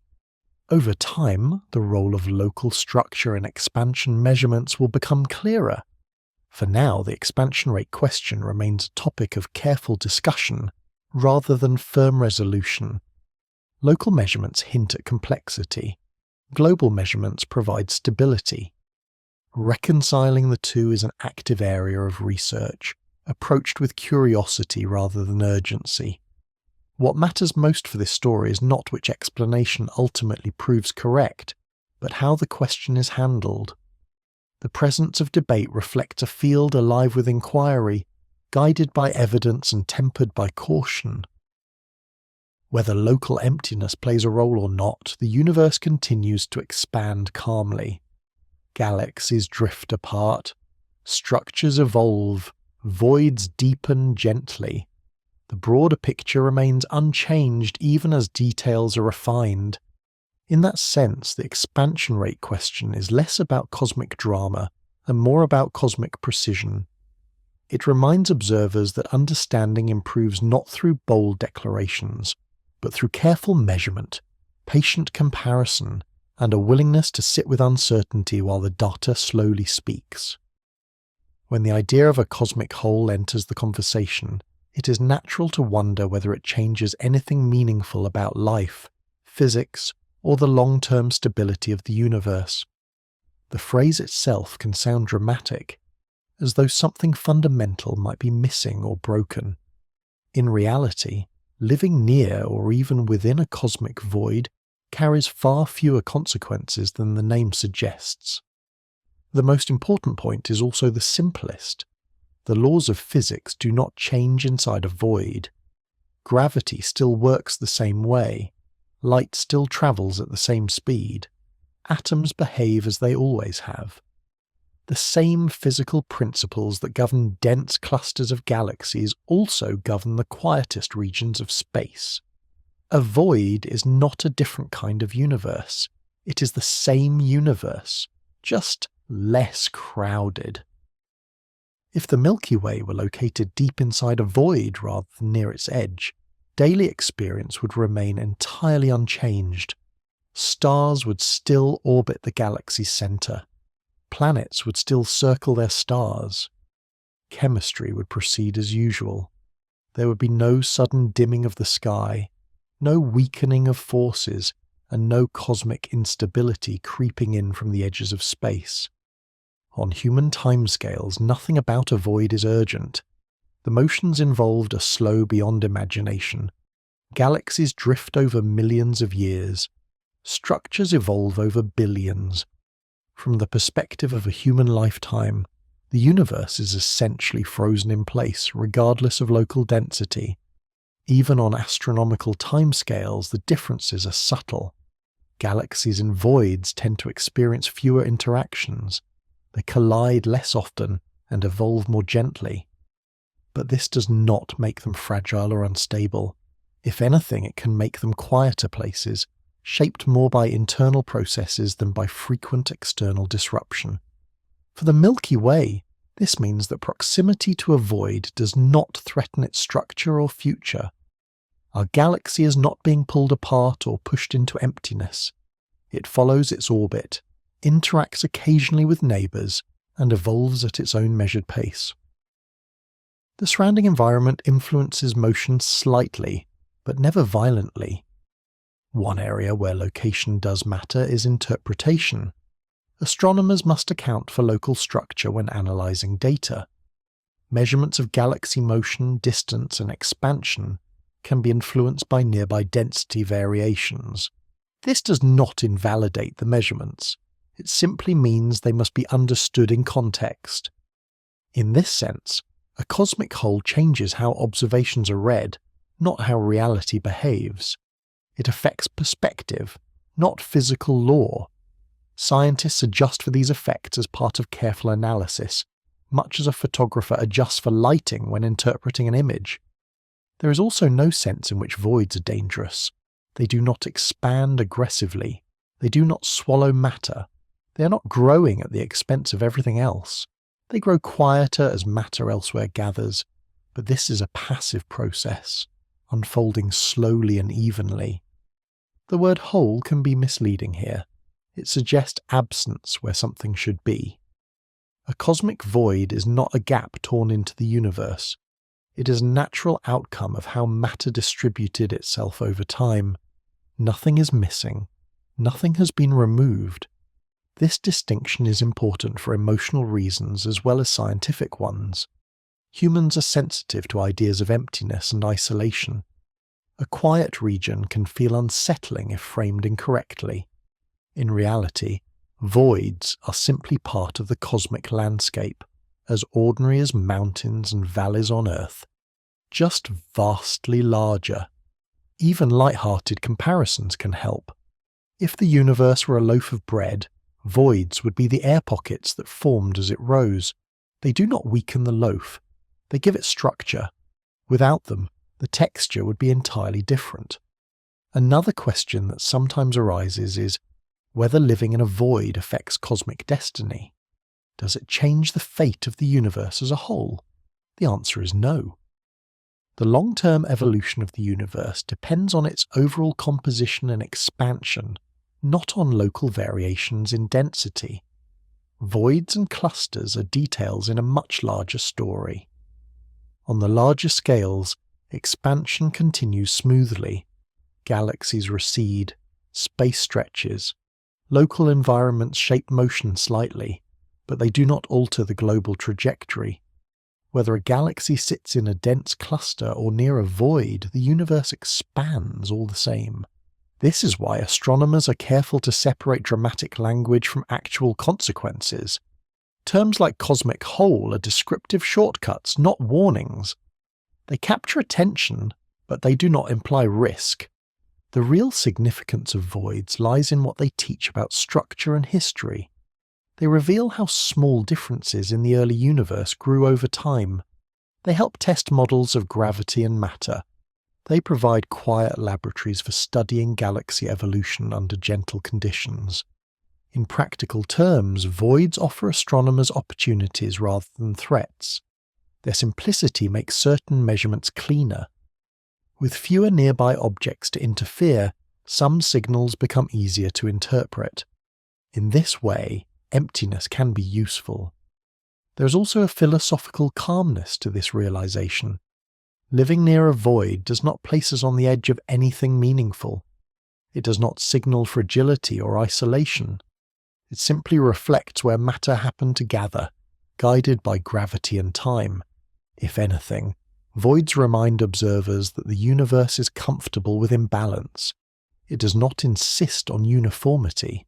It allows dense regions and sparse ones to coexist, each shaping the other without conflict. So does a cosmic whole change anything? In practical terms, very little. The sky remains the same. Physics remains steady. The future unfolds as it would have anyway. What does change is understanding. Recognizing the presence of a void refines how astronomers interpret motion and structure. It adds nuance, not alarm. It deepens context, not concern. In the end, a cosmic void is not a threat or a flaw.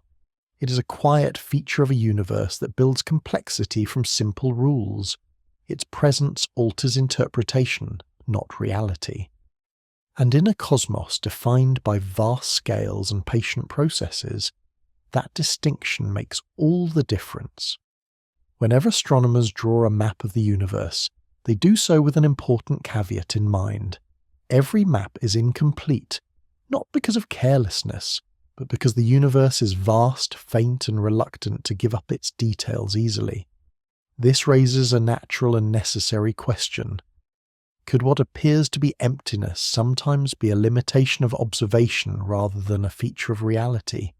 Surveying the universe is not like surveying land on Earth. There is no fixed vantage point, no overhead view. Observers sit inside the system they're trying to measure, surrounded by dust, gas, and light from nearby objects. Every observation is filtered through distance, brightness, and the sensitivity of instruments. One of the most important limitations comes from brightness. Galaxies vary enormously in how much light they emit. Large spirals and active galaxies can be seen across vast distances. Small, faint galaxies are far more difficult to detect. As distance increases, even moderately sized systems fade below detection limits. This creates a natural bias in any survey. In practice, this means that maps of the universe are weighted toward the brightest objects. Regions that appear empty may still contain faint galaxies that current instruments cannot easily see. The farther away a region lies, the more severe this effect becomes. What looks like a void may be quieter than average, but not as empty as it first appears. Astronomers are well aware of this and take steps to correct for it. Statistical methods estimate how many faint objects are likely missing from a given region.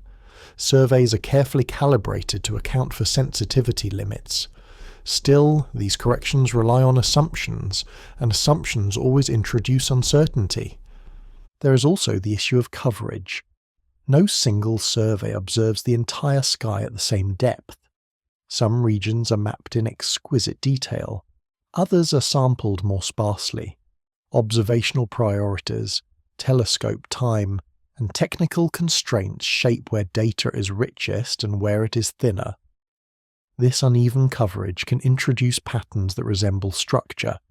A gap in data can masquerade as a gap in matter.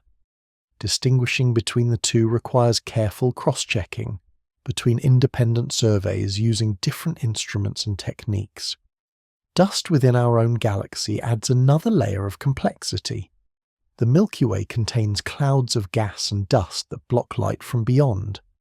In certain directions, distant galaxies are partially hidden or entirely obscured. This creates what astronomers sometimes call zones of avoidance, where the map becomes patchy, not because the universe is empty, but because our view is blocked. Correcting for this requires observations at different wavelengths, some of which pass through dust more easily than visible light. Each wavelength reveals a slightly different picture. Combining them improves clarity, but also adds complexity. Distance measurement itself introduces uncertainty. Estimating how far away a galaxy lies is not always straightforward. Different methods apply at different distances, each with its own assumptions and sources of error. Small uncertainties accumulate when building large-scale maps. These uncertainties do not invalidate the maps, they define their resolution. Just as a low-resolution image can show the outline of a landscape without revealing fine detail, cosmic surveys capture broad structure, even when individual features remain fuzzy. This is why astronomers speak in terms of statistical structure, rather than absolute certainty. A void is identified not because absolutely nothing is present, but because far less is present than average. The confidence lies in comparison, not in total absence. Future telescopes promise to sharpen this picture considerably. Instruments with greater sensitivity will detect fainter galaxies across larger volumes of space. Deeper surveys will fill in regions that currently appear sparse. Improved distance measurements will refine the placement of structures. As these tools come online, some voids may shrink slightly. Others may reveal faint populations previously unseen. But the overall pattern is expected to remain. Even with improved data, the universe does not become smooth. Contrast persists. This expectation is based on experience. Each new generation of surveys has filled in detail without erasing large-scale structure. Filaments remain, clusters stand out, voids endure, even as their interiors become better populated in the data. There is a quiet lesson here about scientific humility. Astronomers do not assume that current maps are final. They are working models, always subject to revision. Claims are phrased carefully. Conclusions are stated with margins of error and degrees of confidence. This humility is not a lack of confidence in science. It is a recognition of complexity. The universe does not reveal itself all at once. Understanding deepens gradually as tools improve and perspectives widen. It is also worth noting that uncertainty is unevenly distributed. Some aspects of cosmic structure are known with high confidence, others remain fuzzy. Large-scale patterns are robust. Small-scale details are still being refined. Knowing which is part of the discipline. Gentle humour helps keep this grounded. Mapping the universe with limited instruments is a bit like trying to understand a forest at night using a flashlight. The largest trees are obvious. The spaces between them are harder to judge. As the light improves, more detail appears, but the forest does not suddenly turn into a meadow. In this way, emptiness in astronomy is always provisional.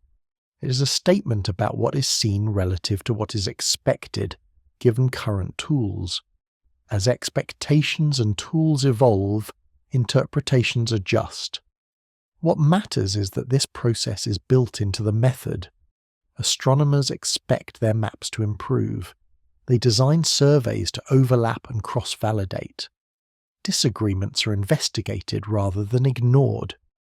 This continual refinement is a feature, not a flaw. The question of misinterpretation is therefore not an accusation but a discipline. Asking whether the map could be misleading is part of responsible science. It keeps conclusions flexible and grounded, so could we be misinterpreting the map? In detail, almost certainly. In broad outline, very unlikely. The universe is not smooth. Matter gathers unevenly. Large underdense regions exist. The precise boundaries and contents of those regions will continue to be refined. This balance between confidence and caution defines modern cosmology. Patterns are trusted when they persist across methods, instruments, and models. Details are treated gently, allowed to settle as data improves. In the end, cosmic maps are conversations between observation and interpretation. Each new survey adds a voice. Over time, a consensus forms, not through certainty alone, but through consistency. The presence of voids in the universe is one of those consistent results. Even as maps sharpen and details fill in, the quiet spaces remain. They may be less empty than first imagined, but they are still quieter than average. Recognizing the limits of observation does not weaken this conclusion, it strengthens it. It shows that the understanding is robust enough to survive scrutiny, revision, and refinement. And perhaps that is the most reassuring outcome. The universe can be mapped imperfectly, interpreted cautiously, and still reveal a coherent structure. Not because observers insist on it, but because gravity, time, and matter have arranged things that way. Scientific humility does not erase the picture, it clarifies it, Once the idea of a cosmic whole enters the mind, it can feel strangely personal. The question becomes not just where the Milky Way sits, but whether that position is unusual, whether it places us somewhere rare or exceptional. The wider view of the universe offers a calming answer. Cosmic voids are not isolated curiosities. They are everywhere. As astronomers extended their surveys farther and farther from our local region, they found the same pattern repeating again and again. Dense clusters of galaxies linked by filaments, vast, quiet regions opening between them. These underdense spaces appear at every scale large enough to reveal structure. Wherever matter gathers unevenly, voids follow naturally. Some of these voids are enormous. They span distances so large that light takes hundreds of millions of years to cross them. Others are smaller, tucked between nearby filaments like gentle hollows in a rolling landscape. Together they fill a substantial fraction of the universe's volume. In fact, most of space lies inside voids rather than inside dense clusters. This can feel counterintuitive. When looking at astronomical images, attention is naturally drawn to bright galaxies and glowing nebulae. Darkness fades into the background. But in terms of sheer volume, emptiness dominates. The universe is mostly quiet space, shaped by gravity but lightly populated. Large voids have been identified in many directions. Some lie relatively nearby on cosmic scales. Others stretch far into the observable universe. Each one differs slightly in size and shape, influenced by the surrounding distribution of matter. None stand alone. They form a network of low-density regions that weave through the cosmic web just as filaments do. What is striking is not their existence, but their consistency. Voids appear wherever large enough volumes are examined. They are not rare accidents or special cases. They are expected features, arising naturally from the same processes that create galaxies and clusters. This broader context helps soften the idea that our location is somehow special. The Milky Way's proximity to a void does not place it in a privileged or isolated position. Many galaxies find themselves in similar environments. Some sit near the edges of voids, others drift within them. Some lie between multiple empty regions balanced by filaments on all sides. From the perspective of the universe as a whole, there is nothing unusual about this. Matter does not fill space evenly, so most locations will lie closer to emptiness than to density. Being near a void is not an exception, it is the norm. Calm repetition of scale helps here. Think in tens of millions of light years, then hundreds of millions, then billions. At each step the same pattern repeats. Structure and emptiness interlock. Dense regions never dominate the entire volume. Voids never swallow everything. Balance persists across scales. There is also a gentle reassurance in the fact that no void appears truly isolated. Each one is shaped by its neighbours. Filaments press against its boundaries. Clusters anchor its edges. Even the largest empty regions are part of a larger structure, connected indirectly to everything else. This interconnectedness means that location is always relative. A galaxy might be deep within a void when viewed from one scale, yet close to a filament when viewed from another. The universe does not provide a single, definitive label for place. It offers gradients and relationships instead. Astronomers often describe voids as bubbles packed together, each one pushing gently against the next. The analogy is not perfect, but it captures something essential. No bubble exists alone. Each is shaped by contact. Each helps define the shape of its neighbours. Seen this way, the Milky Way's environment becomes less mysterious. It is one example among many, shaped by the same rules that apply everywhere. There is no cosmic centre reserved for special observers, no unique vantage point where the universe behaves differently. This idea aligns with a long-standing principle in astronomy. Observers are not privileged. The universe does not arrange itself around any single location. What we see locally reflects global processes playing out everywhere. Gentle humour can help ground this perspective. If the universe were a beach, galaxies would be grains of sand clumped by the wind.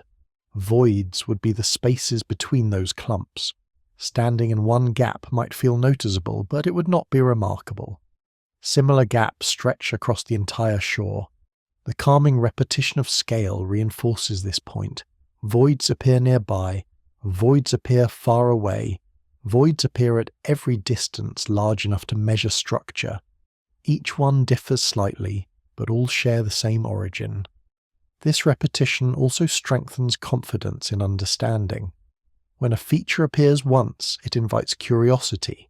When it appears everywhere, it becomes explanation. The widespread presence of voids tells astronomers that they are not artifacts of observation or quirks of local history. They are built into the universe's design. Importantly, this does not diminish the uniqueness of individual galaxies or regions. Every location has its own story, shaped by local conditions and history. But uniqueness exists within a shared framework, not outside it. The Milky Way's story is one of many. Its proximity to a void influences motion slightly. Its position within a filament shapes its interactions. None of this separates it from the cosmic average. It places it firmly within it. This perspective helps dissolve any lingering sense of isolation. Being near emptiness does not mean being cut off. Gravity connects regions across vast distances. Light carries information across billions of years. Even the quietest void is threaded with influence. From a broader view, the universe resembles a vast tapestry woven from matter and space together. Voids are not gaps in the weave. They are part of the pattern, giving contrast and shape to the whole. Understanding this helps reframe the original question: are we living in a cosmic whole? In one sense, many observers are. In another, no one truly is. The universe does not divide cleanly into wholes and non-wholes. It offers a continuous landscape of density and emptiness. The calming truth is that our location does not stand out. It echoes countless others. The same processes that shaped our surroundings shape the surroundings of galaxies billions of light years away. There is comfort in this repetition. The universe is not improvising wildly from place to place. It follows patterns. It repeats itself. It builds structure through familiar rules applied patiently across time and space. So when thinking about cosmic wholes, it helps to zoom out until the question loses its sharpness. The Milky Way sits where matter happened to gather, next to where matter did not. This is not unusual. It is expected. In that expectation lies reassurance. The universe is vast, but it is also consistent. Wherever one looks, structure and emptiness coexist. Voids open, filaments stretch, clusters shine, and across it all, the same quiet physics continues its work. Our place within this pattern is not special, but it is perfectly ordinary in the most cosmic sense of the word. Emptiness has a way of unsettling the human mind. A quiet room can feel awkward. An empty street can seem eerie. A pause in conversation often invites discomfort. From early on, absence is learned as something to fill, correct, or avoid. When that instinct meets the idea of vast cosmic emptiness, the reaction can be surprisingly emotional. Part of this comes from how humans experience space. In daily life, empty places often signal loss or abandonment. A vacant house suggests someone has left. An empty plate means hunger has already happened. Absence implies that something expected is missing. This association runs deep, shaping how emptiness is interpreted long before the universe enters the picture. When the same word is applied to space itself, those emotional habits come along for the journey. A cosmic void sounds like a failure of formation, a hole where something should be. The imagination fills the silence with unease. But this response reflects human psychology more than cosmic reality. In the universe, emptiness does not carry the same meaning. A void is not a wound or a gap. It is a region shaped by the same physical laws as everything else, just with fewer galaxies passing through.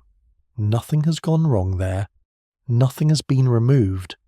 The universe simply did not place much matter in that location. This difference in meaning is subtle but important. Human emptiness often arises from change. Something once present is now gone. Cosmic emptiness often arises from continuity. Matter flowed elsewhere, guided by gravity, leaving behind regions that were always relatively sparse. There's also a difference in scale that the mind struggles to accommodate. On Earth, emptiness is usually small and temporary. A quiet space rarely stays quiet for long. In the universe, emptiness can span hundreds of millions of light years and persist for billions of years. It is stable, not transitional.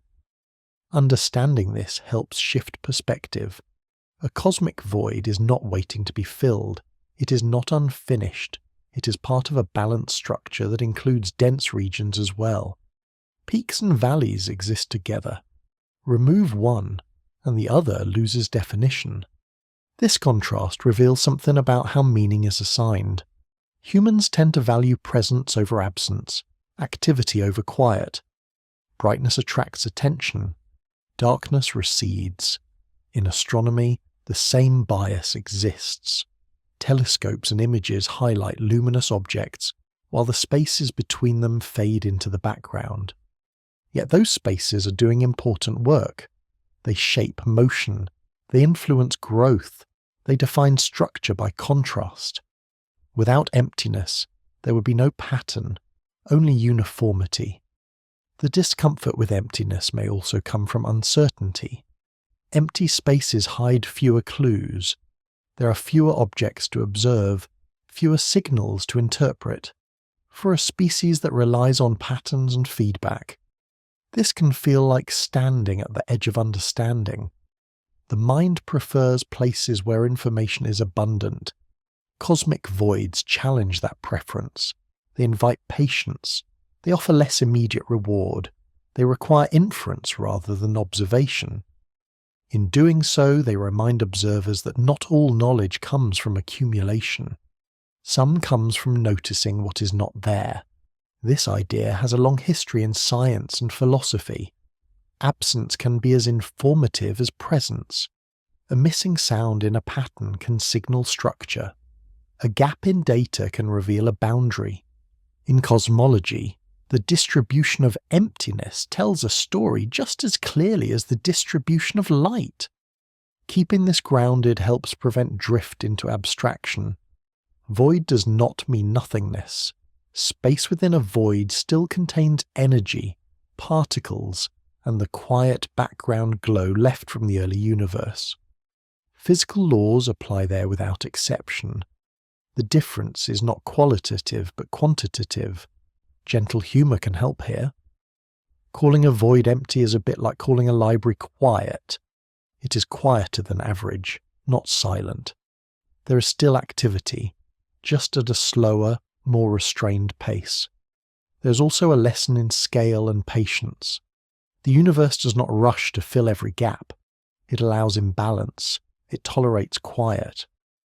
Over time, this produces complexity rather than chaos. Humans often seek symmetry and completeness. The universe is content with variation. Reflecting on this can soften the instinctive unease. Emptiness becomes less a sign of absence and more a sign of balance. Dense regions exist because empty ones do. Movement happens because there is room to move. Growth occurs because there is space to grow into. This perspective can extend beyond astronomy. It touches on how space and silence function in other areas of life. A pause in music creates rhythm. White space in writing improves clarity. Silence allows rest. Emptiness, in these contexts, is not a failure, but a feature. The universe seems to agree. Its larger structures are shaped as much by what is not there as by what is. Voids give form to filaments. Quiet regions define busy ones. Together they create a coherent whole. There is also humility in accepting this. The universe is not arranged for human comfort. It does not prioritize brightness or density. It follows simple rules and allows outcomes to emerge. Emptiness is one such outcome. Importantly, this emptiness does not imply isolation. Even the quietest void is part of the larger cosmic network. Gravity connects regions across vast distances. Light from distant galaxies passes through voids on its journey. Nothing is cut off. Understanding emptiness in this way dissolves the idea of cosmic loneliness. A galaxy near a void is not abandoned. It is simply situated where matter is sparse. The universe remains connected, structured, and active. When emptiness is reframed as structure rather than absence, its emotional weight changes. It becomes something to understand rather than something to fear. The mind can rest in the idea that not all spaces need to be filled to have meaning. In this light, the philosophy of emptiness becomes surprisingly practical. It teaches patience. It encourages perspective. It reminds observers that meaning does not always arrive in the form of abundance. The universe offers vast spaces where little happens, and it does so without apology. Those spaces are not mistakes. They are part of a larger balance that allows complexity to arise elsewhere. Recognizing this can bring a quiet sense of calm. Emptiness no longer signals loss, it signals structure. Silence no longer implies absence, it implies space. And in a universe shaped by gravity, time, and scale, space itself is not a void to be feared, but a canvas on which everything else unfolds. There is a natural human tendency to wonder whether a particular position in the universe carries special meaning. When a new feature is discovered nearby, especially one with a name as evocative as a cosmic void, it can feel tempting to treat that location as exceptional, as though standing near emptiness must say something profound about where observers happen to be. Astronomy has learned gently and repeatedly to resist that instinct. On the largest scales, the universe does not arrange itself around preferred viewpoints. It does not place observers at centers or edges for narrative effect. Instead, it follows simple rules applied everywhere, producing patterns that repeat across vast distances. From that perspective, the Milky Way's surroundings are not unique.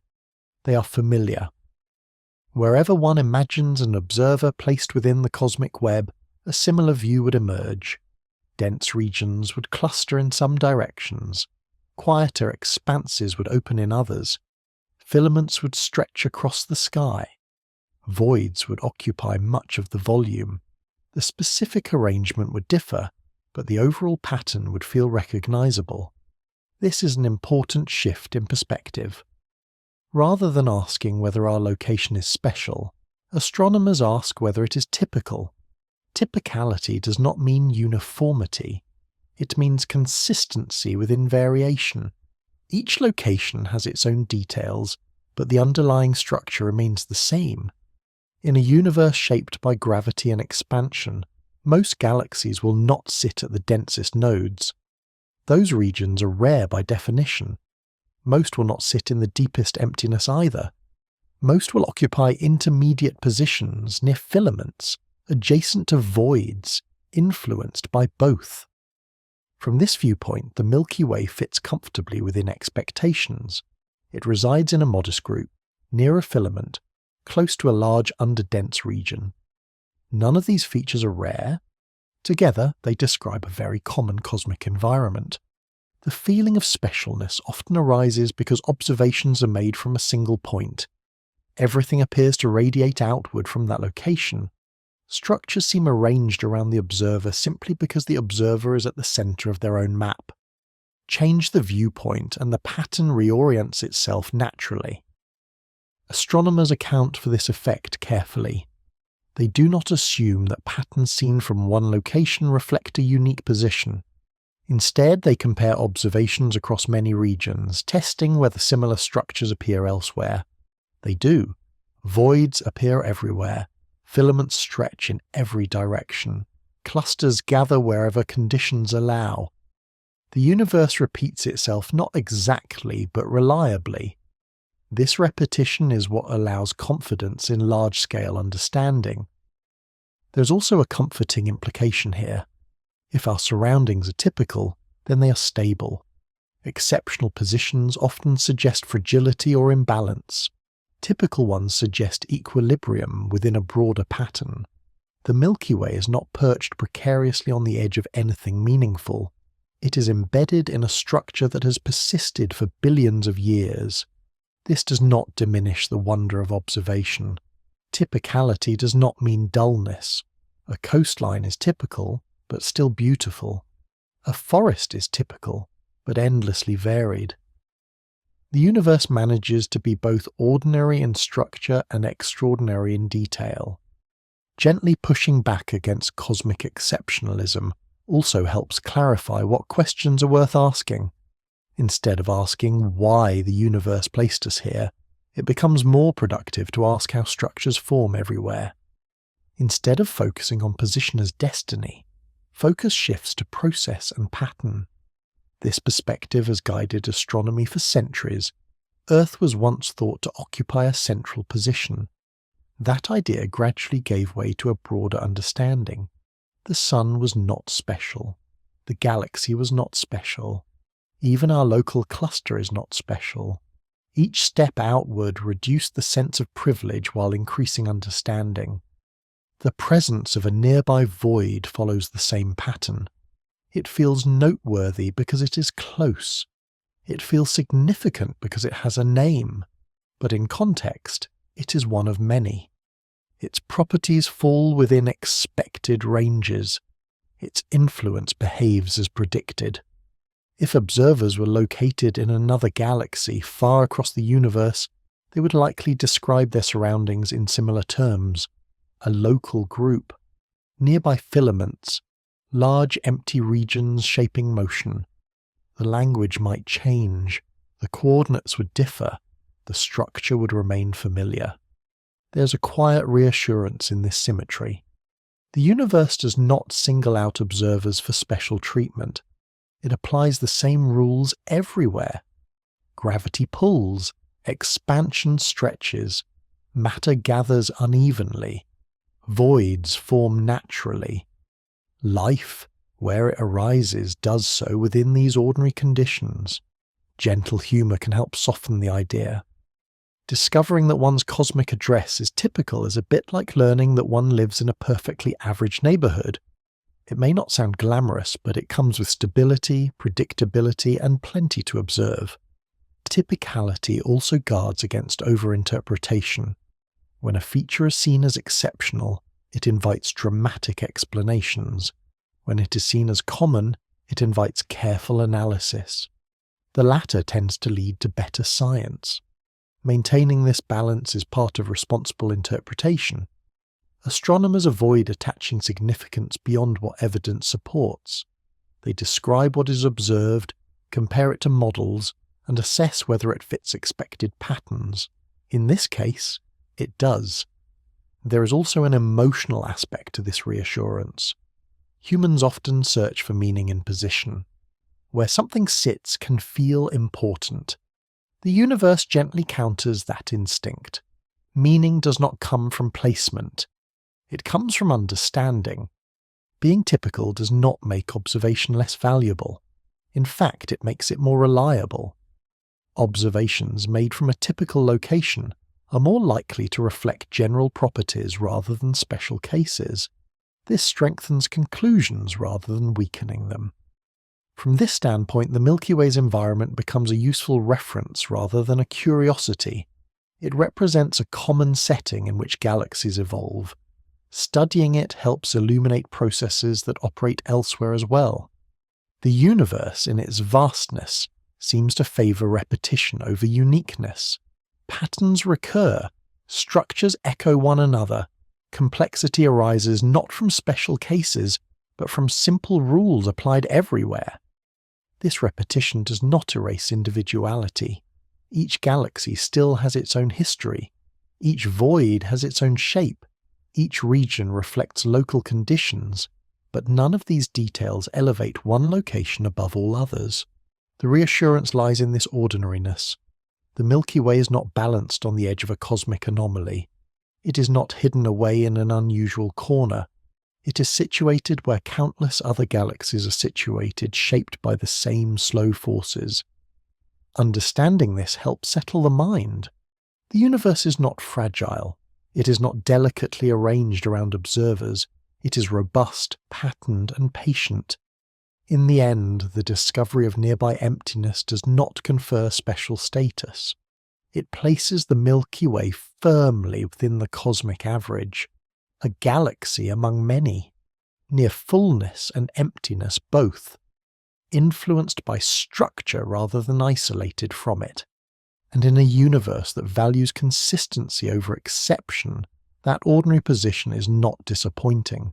It is quietly reassuring. Even after decades of observation, simulation, and careful measurement, there remain important things scientists do not yet know about cosmic voids and our place among them. This uncertainty is not a flaw in the process. It is the natural edge of understanding in a universe that is vast, subtle, and patient. One of the most fundamental open questions concerns the precise shape and extent of nearby voids. While large underdense regions are clearly present, their boundaries are not sharply defined. Density changes gradually, not abruptly. This makes it difficult to say exactly where a void begins and where it ends.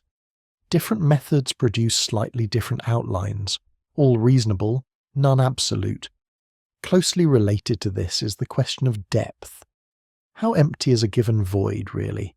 Observations show that voids contain fewer galaxies than average, but the true population of faint and tiny systems remains uncertain. Some galaxies may simply be too dim to detect with current instruments. Others may exist in forms not yet fully catalogued. There is also the role of dark matter within voids. While it's clear that voids contain less dark matter than denser regions, the exact distribution is still being studied. How smoothly is it spread? Does it clump on small scales? How does it influence the slow evolution of galaxies that live in these quiet environments? These are questions that require both better data and refined models. Another area of active investigation involves galaxy motion. Astronomers can measure how galaxies move relative to cosmic expansion, but interpreting those motions is complex. Local gravitational influences overlap with global expansion. Separating these effects requires careful modelling and large samples. Small uncertainties in motion can lead to different interpretations of the surrounding mass distribution. There's also ongoing discussion about how representative our local region truly is. While evidence suggests it is typical, refining that conclusion depends on ever larger and more complete surveys. Sampling bias remains a concern. The more of the universe that is mapped, the more confident scientists can be that local observations reflect general behaviour rather than coincidence. Future surveys are designed with this goal in mind. They aim to observe wider areas of the sky, reach fainter objects, and measure distances with greater precision. By expanding both depth and breadth, these projects will reduce uncertainty and fill in gaps that currently limit interpretation. Improved sensitivity will allow astronomers to detect galaxies that are presently invisible, especially within voids. This will clarify whether void interiors are truly sparse or simply undercounted. Either outcome is informative. Both help refine understanding of structure formation. Better distance measurements will also sharpen maps of large-scale structure. Knowing where galaxies are in three-dimensional space, rather than just where they appear on the sky, is essential for understanding void geometry. Small improvements in distance accuracy can significantly improve clarity on large scales. Another open question involves the relationship between voids and cosmic expansion. While there is discussion about whether local density affects local expansion measurements, the magnitude of this effect remains debated. Future observations will help determine how much local environment influences what is measured and how much is due to other factors. None of these questions require dramatic new physics to be interesting. They are questions of refinement, not revolution. They reflect a mature field working carefully at the limits of precision. This slow pace is intentional. Astronomy has learned the value of restraint. Apparent surprises have often faded with better data. Genuine discoveries have emerged gradually, confirmed by independent methods and repeated observations. There is a temptation, especially in public conversation, to frame unknowns as mysteries waiting for sudden revelation. In reality, most progress happens quietly. New data slightly adjust old conclusions. Models improve incrementally. Confidence grows through consistency rather than spectacle. This is particularly true for topics like cosmic voids, where the signals are subtle and the scales enormous. Nothing here lends itself to sudden change. The universe does not reveal itself through dramatic moments, but through accumulation. Trust in careful observation is built on this history. When astronomers say something is uncertain, it does not mean they are unsure of everything. It means they know exactly where confidence ends and where questions begin. That clarity is a strength. It is also worth remembering how much is already known. The existence of large-scale structure is well established. The role of gravity in shaping it is well understood. The presence of voids is not in doubt. What remains open are the details of boundaries, contents, and subtle influences. Gentle humour can help keep this perspective balanced. Science is less like solving a puzzle in one sitting, and more like adjusting a very large telescope, one careful turn at a time. Each adjustment improves the view slightly. None delivers the entire picture at once. Future instruments will continue this process. They will not overturn what is known, but refine it. They will sharpen outlines, reveal faint features, and reduce uncertainty. Each improvement will make the cosmic map clearer, but never complete. There will always be limits. The universe is finite in age, and light travels at a finite speed. Some regions will remain beyond observation. Some questions will remain partially unanswered. This is not failure, it is context. Scientists work within these limits deliberately. They do not speculate beyond what data can support. They test ideas, discard those that fail, and keep those that survive scrutiny. Over time, a reliable picture emerges. This method has earned trust. Predictions made decades ago about large-scale structure have been confirmed. Simulations anticipated patterns later observed. Models refined slowly have proven robust. There is no reason to expect that this careful approach will suddenly stop working. Uncertainty in this sense is not something to be resolved quickly. It is something to be managed thoughtfully. It guides where effort is directed and which measurements matter most.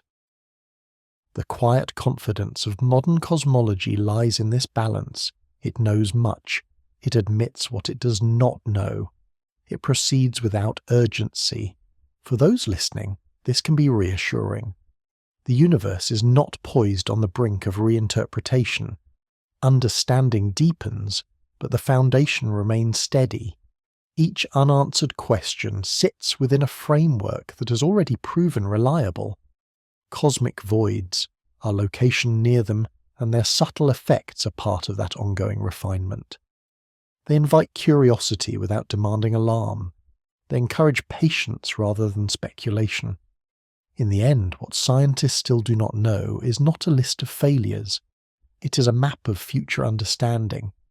Each open question marks a place where observation will eventually reach, where clarity will increase, where detail will sharpen. Until then, the universe continues as it always has. Galaxies drift, voids expand gently, structure evolves slowly. Observers watch, measure, and refine. Trust in careful observation has carried astronomy this far. It will continue to do so, one quiet improvement at a time. Living in a quiet part of the universe can sound unsettling at first. Quiet is often mistaken for absence. Stillness can feel like neglect. But when viewed through the lens of cosmic time and structure, quiet takes on a very different meaning. It becomes a sign of balance rather than loss, stability rather than isolation. A cosmic void is not an empty stage waiting for something to happen. It is a region where the universe has settled into a gentle arrangement.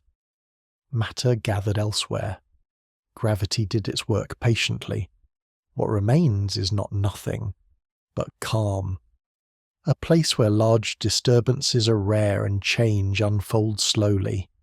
This quietness carries with it a sense of longevity. Regions near voids tend to evolve at an unhurried pace. Galaxies experience fewer dramatic encounters. Their shapes are preserved longer. Their internal processes proceed without constant interruption. On the grander scales, this translates into stability, measured not in years or centuries, but in billions of years. Time behaves generously here. Nothing is rushing, nothing is collapsing. The universe is not poised on the edge of transformation. Instead, it stretches outward steadily, guided by the same laws that have shaped it since its earliest moments. Living near a quiet region means living within that steadiness. This perspective helps soften the idea of a cosmic whole. The word whole suggests something missing. The reality is closer to open space, room to breathe, a wide interval between structures that allows the universe to display contrast rather than crowding. In this setting, the Milky Way follows its path calmly. Stars orbit the galactic center as they have for billions of years. Planets trace their predictable routes. Nothing about the galaxy's internal rhythm is disrupted by the surrounding quiet. The night sky remains rich, layered, and luminous. Even the motion of the galaxy itself reflects this calm. Its drift through space is measured and gentle, influenced by distant structures rather than immediate pressure. The forces involved are vast but slow, acting over distances so large that urgency has no place. There is comfort in recognizing how little changes here, at least on timescales that matter to life. While galaxies elsewhere collide and clusters churn with activity, this region experiences fewer upheavals. The universe allows many environments to coexist, some busy, some quiet. Neither is preferred. Both are natural. This balance mirrors patterns closer to home. Rivers have rapids and stretches of still water. Weather alternates between storms and calm. Ecosystems include both bustling intersections and quiet refuges.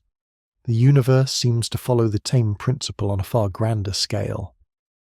Reframing emptiness as calm also changes how space itself is perceived. Space is not a void to be feared. It is a medium through which light travels, gravity acts, and time unfolds. Even where galaxies are sparse, space remains active, dynamic, and governed by consistent rules. Stability does not mean stagnation. The universe continues to evolve everywhere, including in its quiet regions. The pace is simply slower. Changes accumulate over immense spans of time, smoothing extremes and deepening structure without drama. This long view invites patience. It suggests that not everything needs to happen quickly to be meaningful. The most enduring features of the universe are shaped slowly, through countless small interactions rather than sudden events. There is also reassurance in knowing that quiet regions are not cut off. They remain connected to the broader cosmic web through gravity and the flow of space itself. Influence travels across voids. Light crosses them. Information moves through them. Quiet does not mean disconnected. From this vantage point, the idea of living near a cosmic whole loses its weight. What remains is a sense of being situated within a vast balanced system that accommodates both activity and rest. Gentle humour can find a place here as well. If the universe were a city, some neighbourhoods would be busy intersections filled with constant traffic. Others would be quieter streets where things move more slowly. Both are part of the same city. Both are necessary. Living in a quieter area does not imply being overlooked. It implies being part of a system that values variety. The universe does not concentrate everything into a single place. It spreads out, allowing different regions to play different roles. This understanding encourages a softer relationship with cosmic scale. Instead of feeling small or isolated, there is an invitation to feel settled, to recognize that stability is not accidental. It is the product of consistent laws applied over vast spans of time. The universe has had billions of years to arrange itself. The patterns seen today are the result of that patience. Quiet regions persist because nothing compels them to change quickly. Dense regions persist because gravity holds them together. Together they form a whole that is neither chaotic nor static. As attention turns inward from the larger scales, this sense of calm can follow. The same universe that allows vast quiet spaces also allows moments of stillness closer to home. Space, in this sense, is not just something out there. It is a reminder that stillness has a place. This gentle settling does not require final answers. It does not demand certainty about boundaries or labels. It simply acknowledges what is already clear. The universe is structured. It is patient. It accommodates emptiness without discomfort. Living in a quiet part of the universe does not diminish meaning. It reframes it. Meaning arises not from being at the center of activity, but from being part of a larger, enduring pattern. As this exploration draws closer to rest, the emphasis shifts naturally from questions to perspective. The universe is vast, but it is also comprehensible in its broad strokes. It is complex but not hostile. It is quiet in many places, and that quiet is not a flaw. There is room here for reflection rather than conclusion. No need to force resolution. The universe does not hurry, and neither must understanding. Galaxies continue their slow journeys. Voids remain open and calm. Structures evolve at their measured pace.